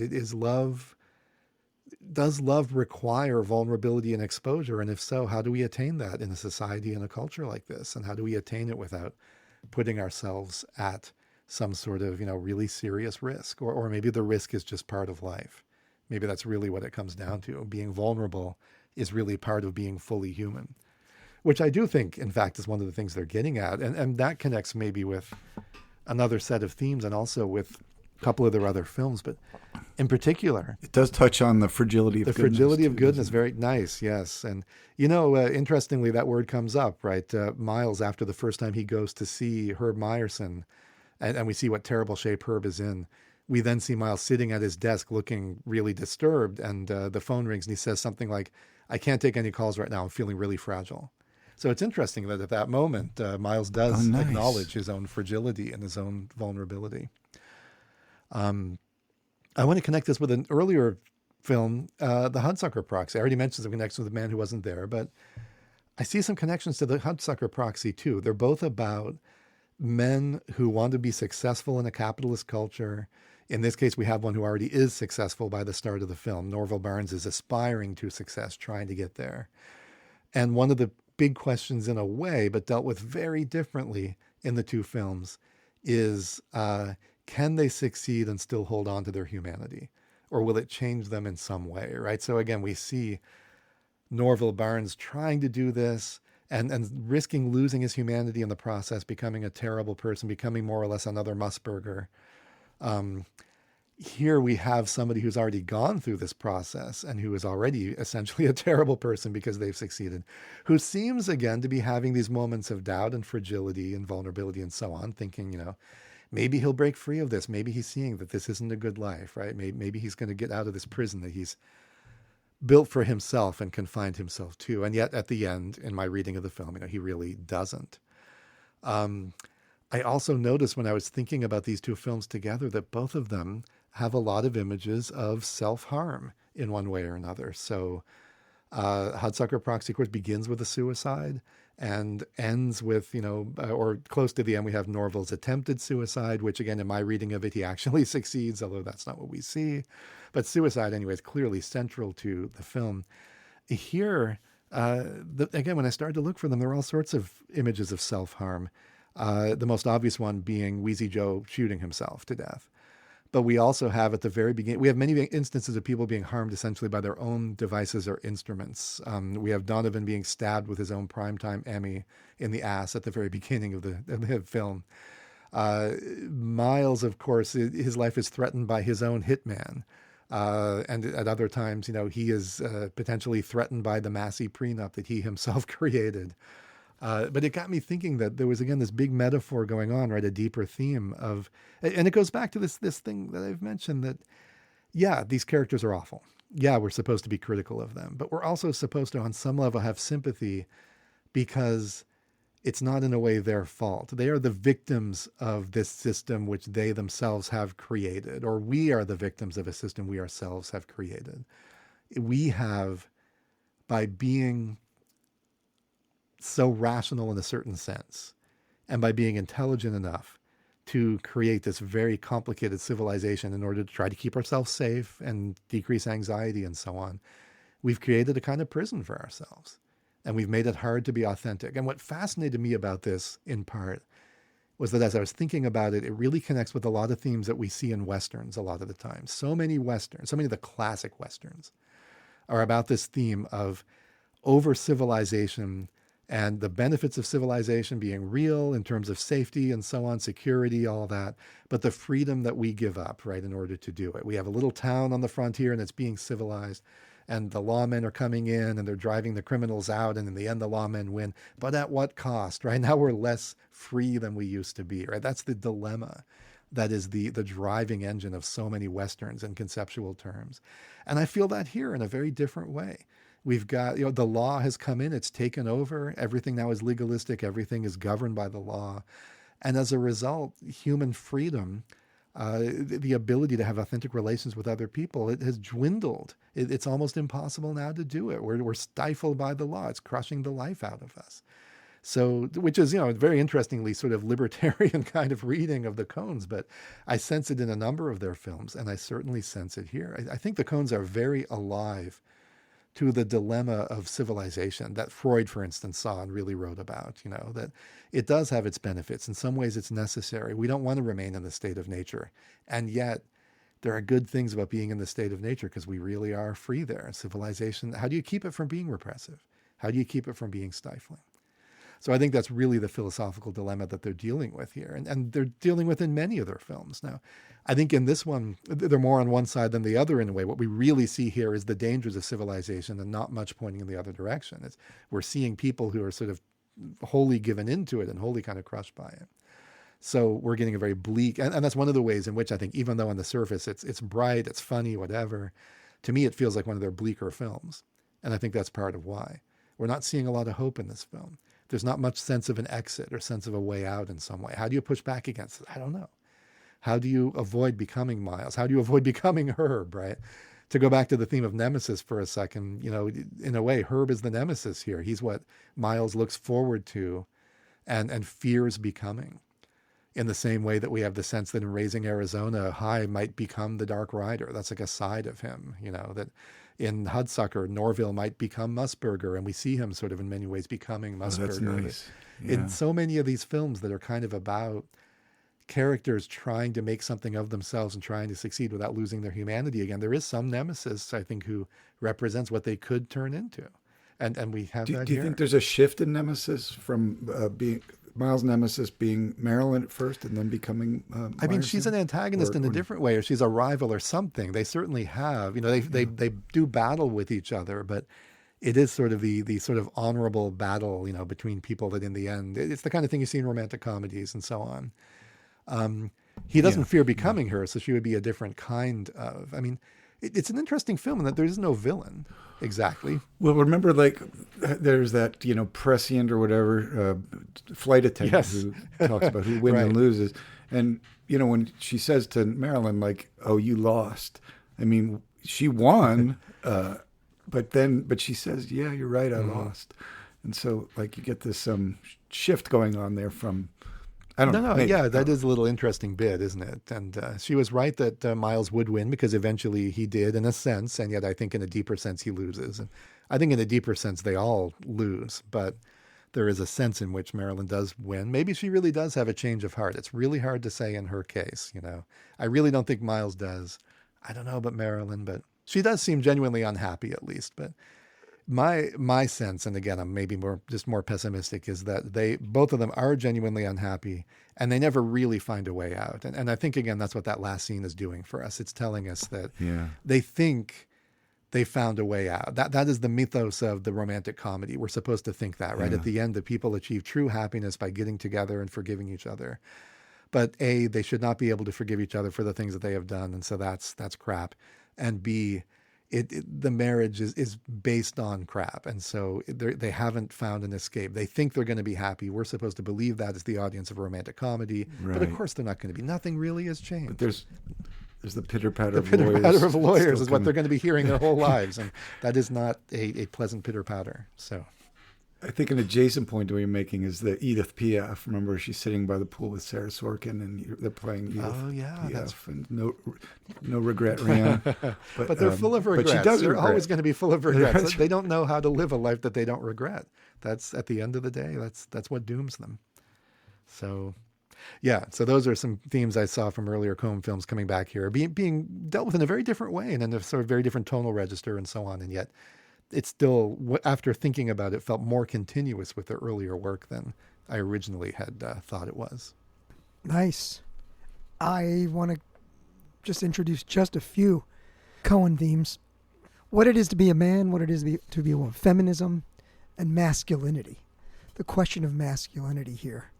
And there's a scene, I think it's when they're having dinner, and she says, to Miles, I think she said, my lawyer thinks, which she's bringing this up for a reason. He thinks that you're bored, you're complacent, you're on your way down, right? This is her portrayal of Miles. And again, the theme of what it is to be a man, which of course we saw centered in The Big Lebowski, and those questions of the role that... And Meyerson tells him to be a man. Meyerson tells him to be a man. Break the law. Yeah. So we have that theme. We also have the theme of, I think you mentioned this, Peter, one of you mentioned Blood Simple, which, you have adultery and retributive justice, this violence, retributive violence, with regard to adultery, the things that happen. And connected to that, we have the character of Gus and his sort of echoing the character of Visser from Blood Simple, which they both are, they're voyeuristic and they're filming. And one of the things that's interesting is that both Gus and Visser, they give these kind of self-serving justifications for what they do, right? Like Gus is just catching the bad guys who are cheating, and Visser is he's part of the is lawlessness, and so you have to take things into your own hands, and he's just doing that. So there is that theme that echoes throughout this between Blood Simple and this film. And let's see, the other thing. Oh, one more thing is, of course, this was mentioned, but the unscrupulous lawyer, which we've seen, Freddie Riedenschneider, and then we have Miles. And it's interesting. There's two Freddies, two lawyers. There's a Freddie Riedenschneider, and then there's in this film there's what's his name, Freddie Bender. Freddie Bender. These names are just awesome. Coen names are incredible. They're such great names. And of course, played by Richard Jenkins, who played a lawyer in the previous film, almost the version of the very same guy in a lot of ways. But Freddie Bender seems a little more competent and also a little less scrupulous.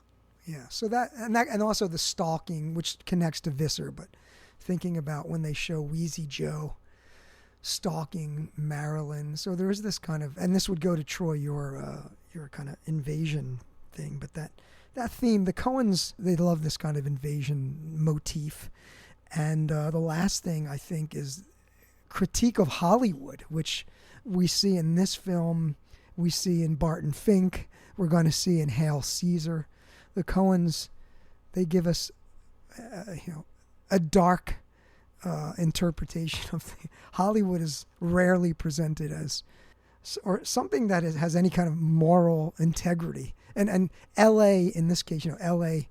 This film blends a critique of L.A. and a critique of Hollywood or the entertainment industry, and also we get that in The Big Lebowski, right? Because the Big Lebowski himself is sort of in the same class as these folks, these entitled, wealthy white dude. So those are some of the Coen brothers themes that I saw. I was making this connection just in my head as you were talking between Miller's Crossing and this, in the sense that idea of looking into your heart. Right? In Miller's Crossing, when you look into your heart, it can really serve you poorly. But and it seems like maybe that's true here too, or is there even a heart to look into here? Yeah, that's a great question. Clearly, George Clooney here plays a guy who is mostly head with, not a lot of obvious heart. And again, they sort of, they tease us in a way, I think, at times, trying to get us to think he has one and trying to get us to think he's turned a corner and become a different person. That the speech about love at the No Man Conference, I think, being the prime example of that, but there's certainly others. And yet every time it seems to peter out or just go away and he just becomes the person he was before. So I don't know. You get the sense sometimes. You keep expecting it in a way. I mean, the genre demands it, right? You keep expecting something's going to happen to him to make him look into his heart and figure it out and see the truth, and change will come. But the movie teases us continually with this and then takes it away. I think we never get that. We never see him go through such a thing. Why don't we jump to music and soundtrack? Peter, what do you have for us? First thing to say is that this music that Donovan's singing along to. I love Jeffrey Rush in that role. He's so good. He's in the movie for all of 5 minutes, even less. But he's brilliant. He's so wonderful in this movie. So he's so hilarious. I mean, he overplays it a bit, but I mean, it's over the whole.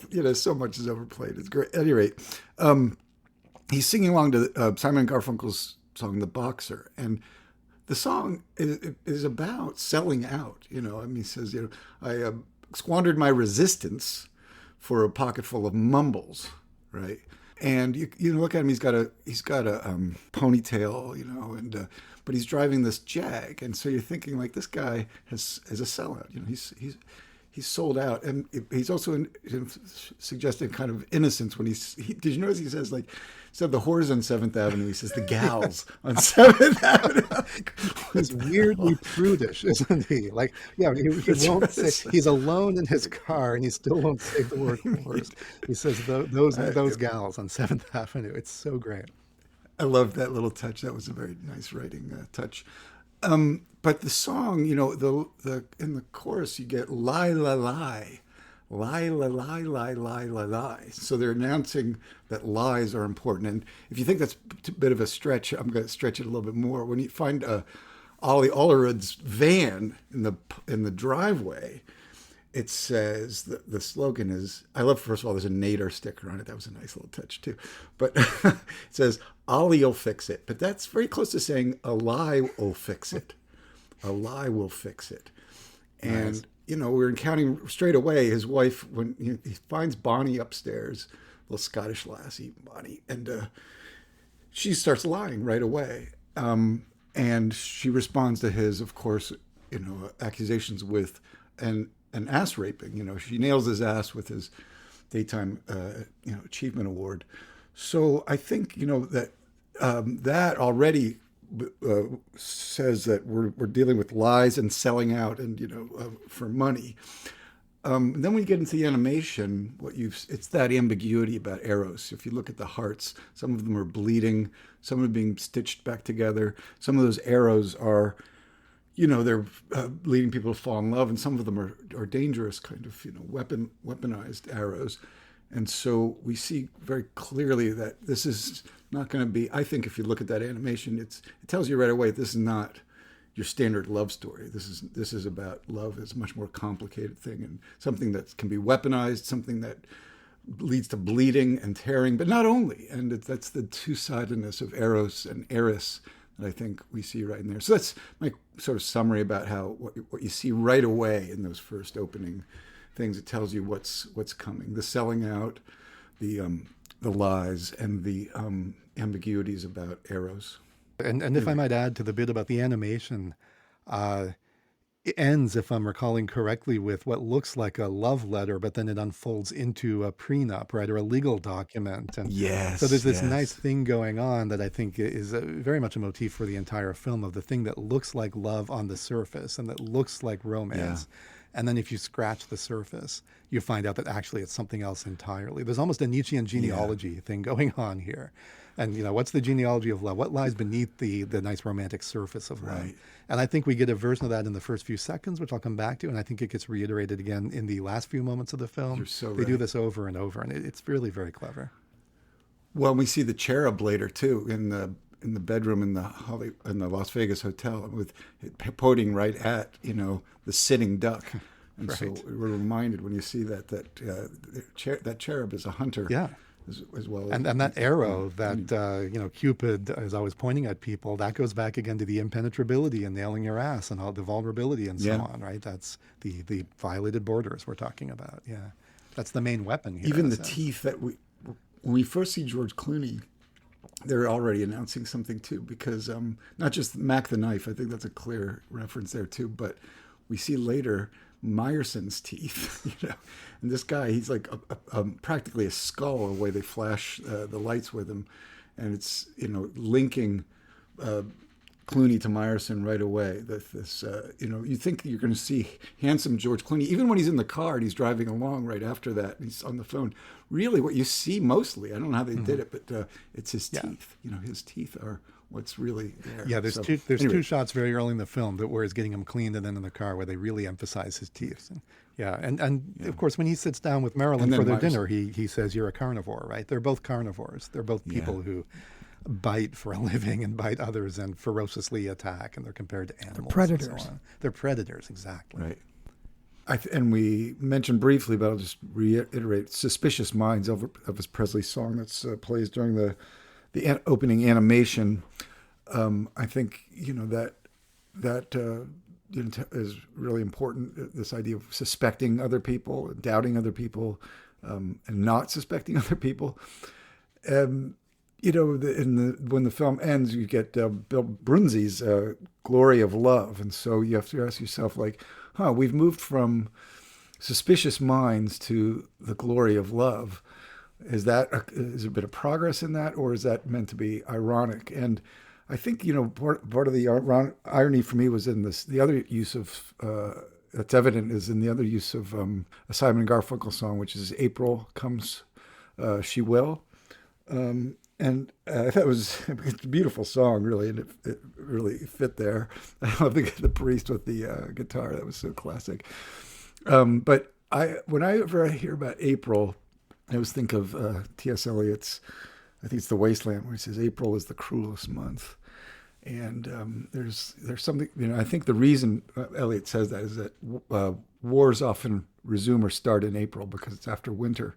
And people can launch their attacks. So when April comes, and of course The Wasteland is about nihilism too, war comes. And I thought, I read that into that moment, and that may be just my projection. But so I had a question about moving from the Boxer and Suspicious Minds to the Glory of Love, but then another version of the Boxer too at the end. And because I like, as you can tell, I like to look for these changes from the beginning, how things are in the beginning, how they're at the end. And I took it sort of makes Troy's point for you, because we moved from pugilism and warfare and suspicion to the Glory of Love, but then what comes creeping back is lie, lie, lie, lie, lie, lie, lie, lie, lie. And so that's kind of how I looked at the musical the score, really, and what it was telling us about how the film develops. Interesting point about the Boxer is that there's two different versions of the Boxer. There's the Simon and Garfunkel version, but then there's a version by an artist who I don't know. His name's Colin Linden. Yeah, that's the ending one. Yeah, but what's interesting is Colin Linden himself he's the actor who's singing "April Come" at the wedding. He's sort of the... That's Colin Linden? No way. That's Colin Linden. Wow, I did not know that. I didn't know that. Yeah.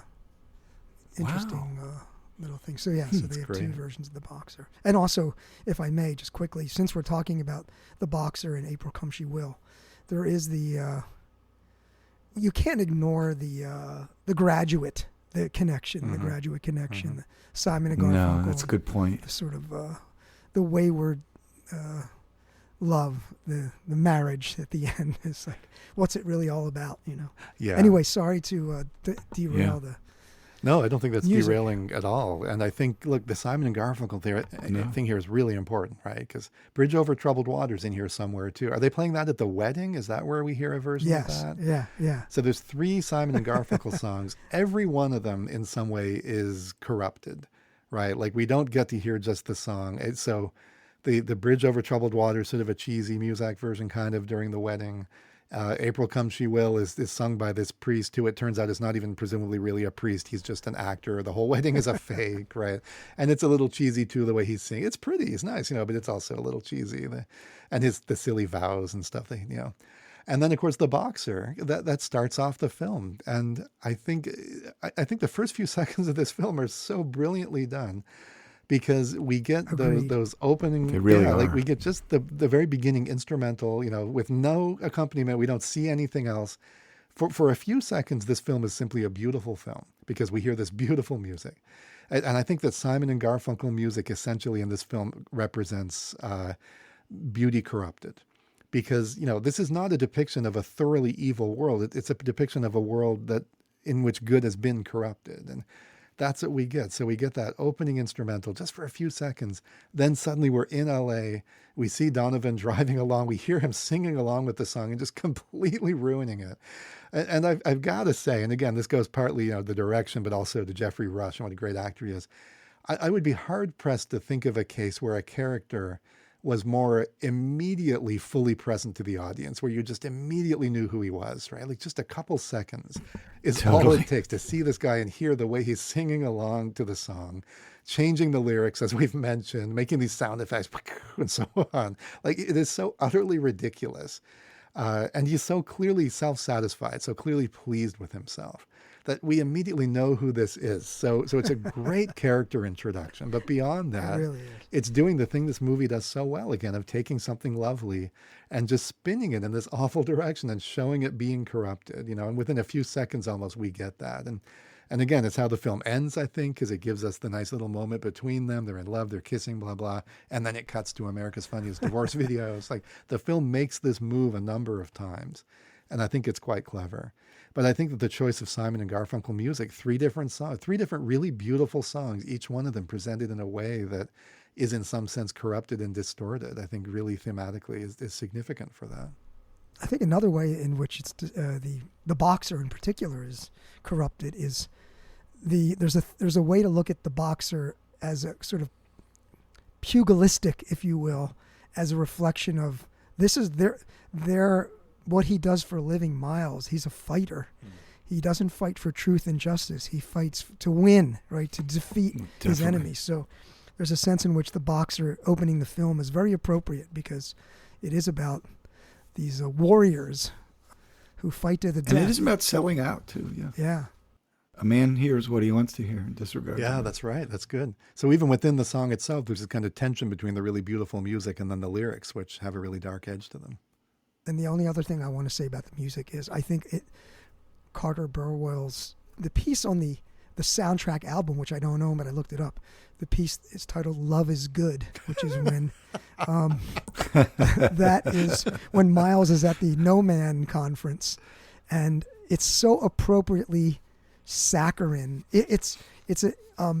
Burwell is sort of taking these kinds of moments that we're familiar with, like the Mr. Smith Goes to Washington, these kind of heroic transformational moments that characters have. And it's so sweet and saccharine, and it's just a brilliant, ironic homage to that kind of music. But it's really amazing. It's if you listen to that piece of music, it's like, Carter, can you write this piece of music that functions in this way and is also a nod, an ironic nod to all these previous soundtracks? And it's I highly recommend just listening to that one track. Love is Good. Nice. Anyway, fellas, what do you say? And moving to our final theme, cinematic plot character observations. This is usually one of the many places where Professor Fossil shines, the master of detail. I don't know. What do you got for us? So, I mentioned Adam's Rib before, and if that's, as you know, a film about a contest between 2 lawyers, one male, one female, but of course it's done in the service of a kind of contest between men and women. And it raises issues about the public and the private. And I think this film does too, in the question of, if the law is the public and love is the private. It's about, the way those two clash with one another and how, in fact, the public can crush the private. And I think what's interesting about the contrast between the 2 films is that in Adam's Rib case, there's a balance achieved between the public and the private, between the legal and the matrimonial, you might say.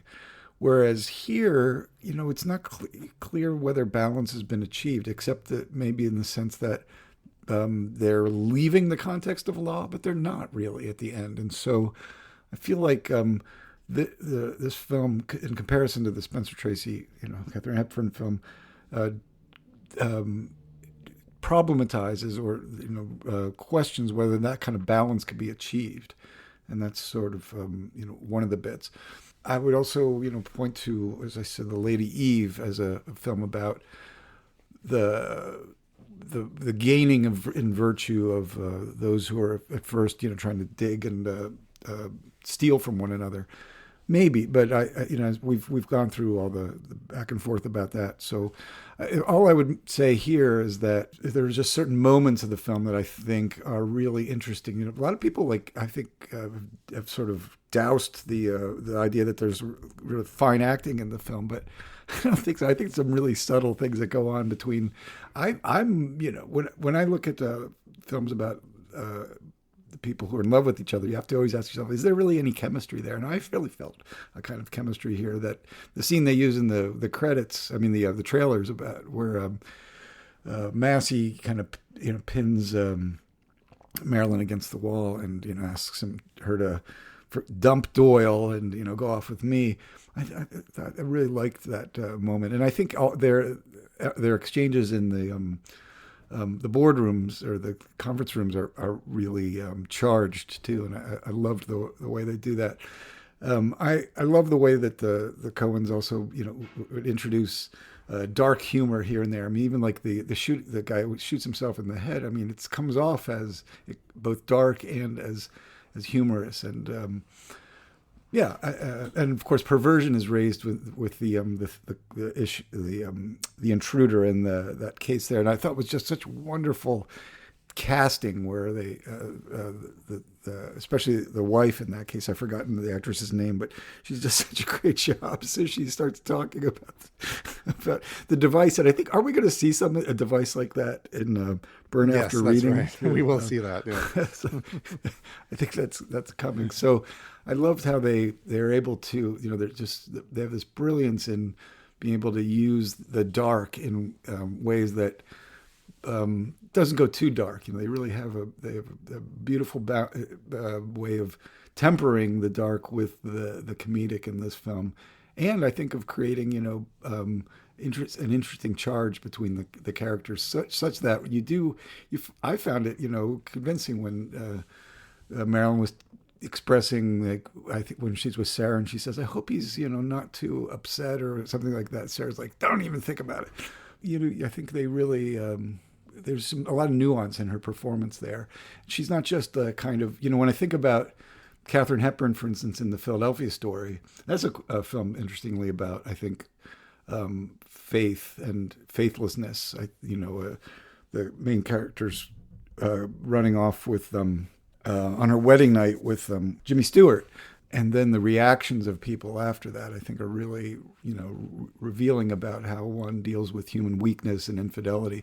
But Tracy Lords has to be, I think that's the character's name there, has to be chastened and has to be humbled a bit in order to actually achieve real love.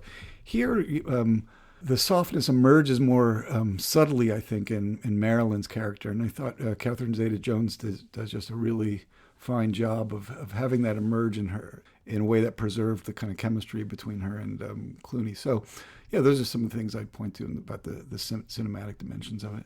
I mean, of course, by the way, Clooney is Michael Clayton, and so I think that preceded this film, and so you have already established him as this. In that case, a virtuous lawyer, but here, they've inverted that. And I thought that was a nice illusion for them. Nice. Hey, if I can jump in here, because I just want to, it's usually Peter who's in disagreement. I want to actually have a little pushback here.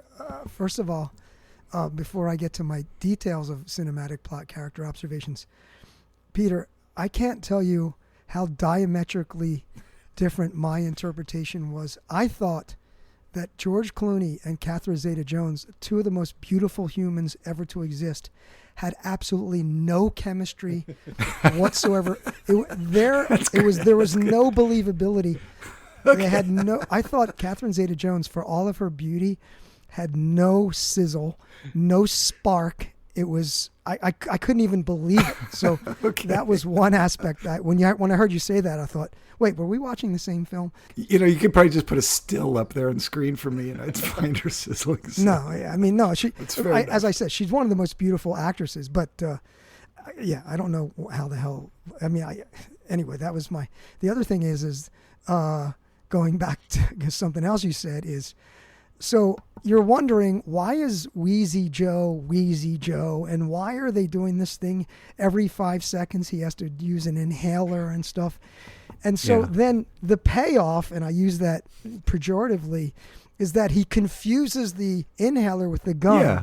Yeah. That is the stupidest fucking thing. I was like, It really is. what the hell? This is the part where I'm like, the Coen brothers didn't write that. That probably was someone else, because that was so sophomoric. I was like, this is fucking ridiculous. That was my two observations that maybe might be in tension with yours. But let me quickly say a couple of others, then you can jump on me if you need to. But one is the Herb Meyerson character is obviously, we get a little foreshadowing into Marshak. Like when he walks into that office, I see, this is where the serious man takes it to the next level. Rabbi Marshak. Yeah. And then I think you've mentioned this, but Miles is a shark, and of course his obsession with his teeth is not that's his like spirit animal is the shark. That's about it, except for did we actually say, it's important to say that No Man is called the National Organization of Matrimonial Attorneys Nationwide. Nationwide, I know. It's like with a comma. and The everything. redundancy of that is fantastic. But of course, that's important, especially because it sets up what I think is the best joke in the entire film. And I think there's a number of very funny jokes in this film. But for me, nothing makes me laugh harder than, is it on their banner or something? Their slogan, right? Let no man put us under. That is clever. That's so fucking clever. And I just wish I'd written that, because I just think, I'm glad, brilliant. even if there was nothing else in this movie I liked, I'm glad that it existed just to have that joke, because that is so good. Didn't you like Wrigley? I thought that every time Wrigley was on the screen, I enjoyed him a lot of the time. His line, "Everybody eats berries," just cracks me up. I don't know why. I have no idea what's funny about that, but it's funny. It's funny. Part of what's funny is the gift he gets is bizarre. I don't know, bizarre. It's just a weird gift. And then his justification for the spoon is that, well, everyone eats berries. Yeah, a little non sequitur. But. There is a good visual joke, too, with Gus Petch when he climbs the gate to get away from the dogs, and he's laughing at them, and then the gate swings open and the dogs run around it. Yeah. So there's a couple good, visual jokes. There's a couple. I thought some of the courtroom stuff was really quite funny. I love the poetry recitation line, of course, as a poet, and a lot of the back and forth, the objections, and it's very silly, but even when they call Rex Rexroth a really silly man and keep referring to him that way, that cracks me up. So I think there's a lot of funny stuff like that. Oh yeah, and the Baron was so. I thought he was very funny too. I know people have, some complain about him. That's a hit and miss kind of thing, but I thought he was quite funny. Yeah, I think he's funny. His delivery is great. Funny. And I think the main act, I mostly agree with Robert. Not a lot of chemistry between them. I don't know why. I almost wonder if that was intentional. Knowing the Coens, they're trying to make a romantic comedy that lacks or avoids some of these standard elements. Maybe they decided there shouldn't be chemistry. I don't know. But I do think they're both very good outside of the lack of chemistry. I think they're very good. And George Clooney in particular. I mean, the Wheezy joke visual gag mostly does work for me. Though, Robert, I admit they have to go a long way to set it up. You're right.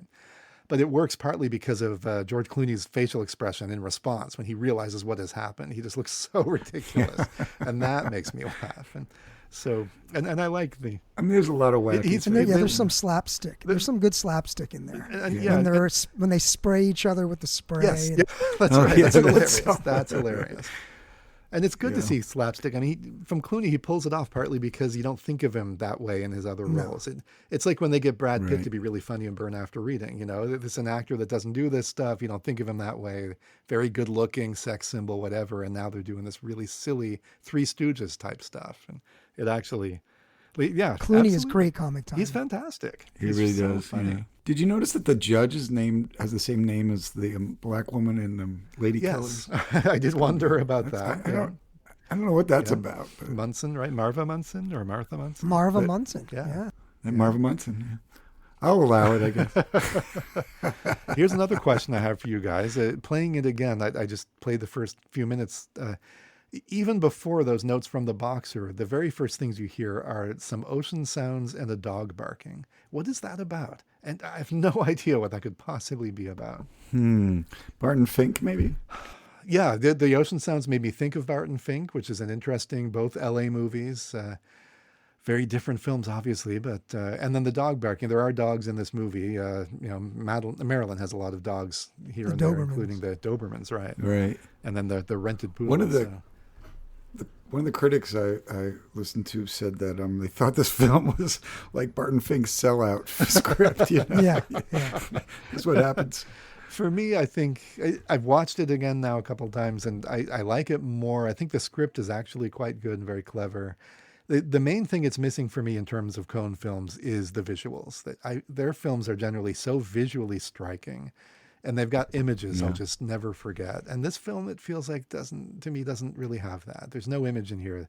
The image of Herb in his office, a little, okay, that's but beyond that, there's not anything I can think of in terms of an actual visual image that's going to stick with me. And I didn't feel wowed watching it the way I felt wowed so much of the time watching The Hudsucker Proxy, which, another screwball comedy similar in some ways, but it doesn't have it. Because, they had a huge budget for this. It was like $60 I think million. it all went to the actor's salaries. So, it must have. Big stars. Right, it's not visual. And despite the big budget, the film made money. It actually did quite well. So who knows? It doesn't look like a big, like Hudsucker Proxy looks much more impressive visually speaking. So yeah. Troy, I got to say, the courtroom scenes especially the courtroom scene with the dog and that whole the Baron. It just I love the Baron. It didn't age well. I'm sorry. I have to tell you that whole courtroom scene. I just thought, wow, this is really long in the tooth. Like, is this still funny? I don't know. It didn't work for me. Sorry, I found it. It was insufferable. And then the other thing is, we'll write up our proof of why you're wrong about this. Why this is funny. We can do that. Yeah. And also, some of those, those, what the Home Alone, like looking in the mirror when when the kid puts the aftershave on, that little, and then they have a couple scenes where the two lawyers look at each other. Okay, I agree with you on that. Oh, Jesus. That's not funny. Yeah. Let me just say this. Definitively, so far we've done 10. This is the worst Coen Brothers film that of the Coen Brothers canon that we had. I grant you that. I do. It's. I think every film up to this point, honestly, has been pretty amazing, and this one. How can you go from the man who wasn't there to it's such a precipitous dive? If this film was not a Coen Brothers film and I saw it, I'd think, that was a pretty funny film. I enjoyed that, But coming from them, it's a disappointment. It's not all. It's still more interesting than your standard. Oh yeah, absolutely. No, I give you that. Yeah, I agree. I think it's a worthy film. It's worth watching. It makes me laugh. But no, it's not in the league with any of their other films up to this point. So. And also, I don't know if I'll ever watch it again in my life, and I don't know if I'll be disappointed about that. Yeah. Whereas I just watched Fargo again just a few days ago, and it was the best I've seen it. 10 times, and it just was amazing. Really, wow. Yeah, I mean, that's a great one, no question. That's a perfect film. So we will soon come to another perfect film, I believe, but we do have one other less than perfect film to get through first. We have to troll the bottom again on our next podcast. That one could be mine. I think it's mine. We'll see. I have not watched it since I first saw it when it came out, so we will see. It's been a long time. I got to watch the original again and then watch the. The original's pretty cool. Maybe we should review the original instead. Well, I will say I try to come at these films with a hermeneutic of charity. That try to get as much as I can with them. But there's limits to that. I hear you. That's the way to come to that. Well, guys, I think we've reached the end of our. Has this been intolerable? I don't think so. It's been very tolerable. I'm suing you guys for divorce. My favorite things. I'm sorry. I'm glad I have the prenup. The Massey prenup. Good thing they studied that at Harvard. Anyway, fellas, all right. Professor Troy Jollimore, Professor Peter S. Fossil, I'm Robert Jones. We'll catch you our next podcast, The Lady Killers, coming soon to a podcast near you. Until that time, thanks so much for keeping this thing going. Thanks for tuning in, and we will catch you at the next podcast. Thanks, Robert. Thank you, Troy.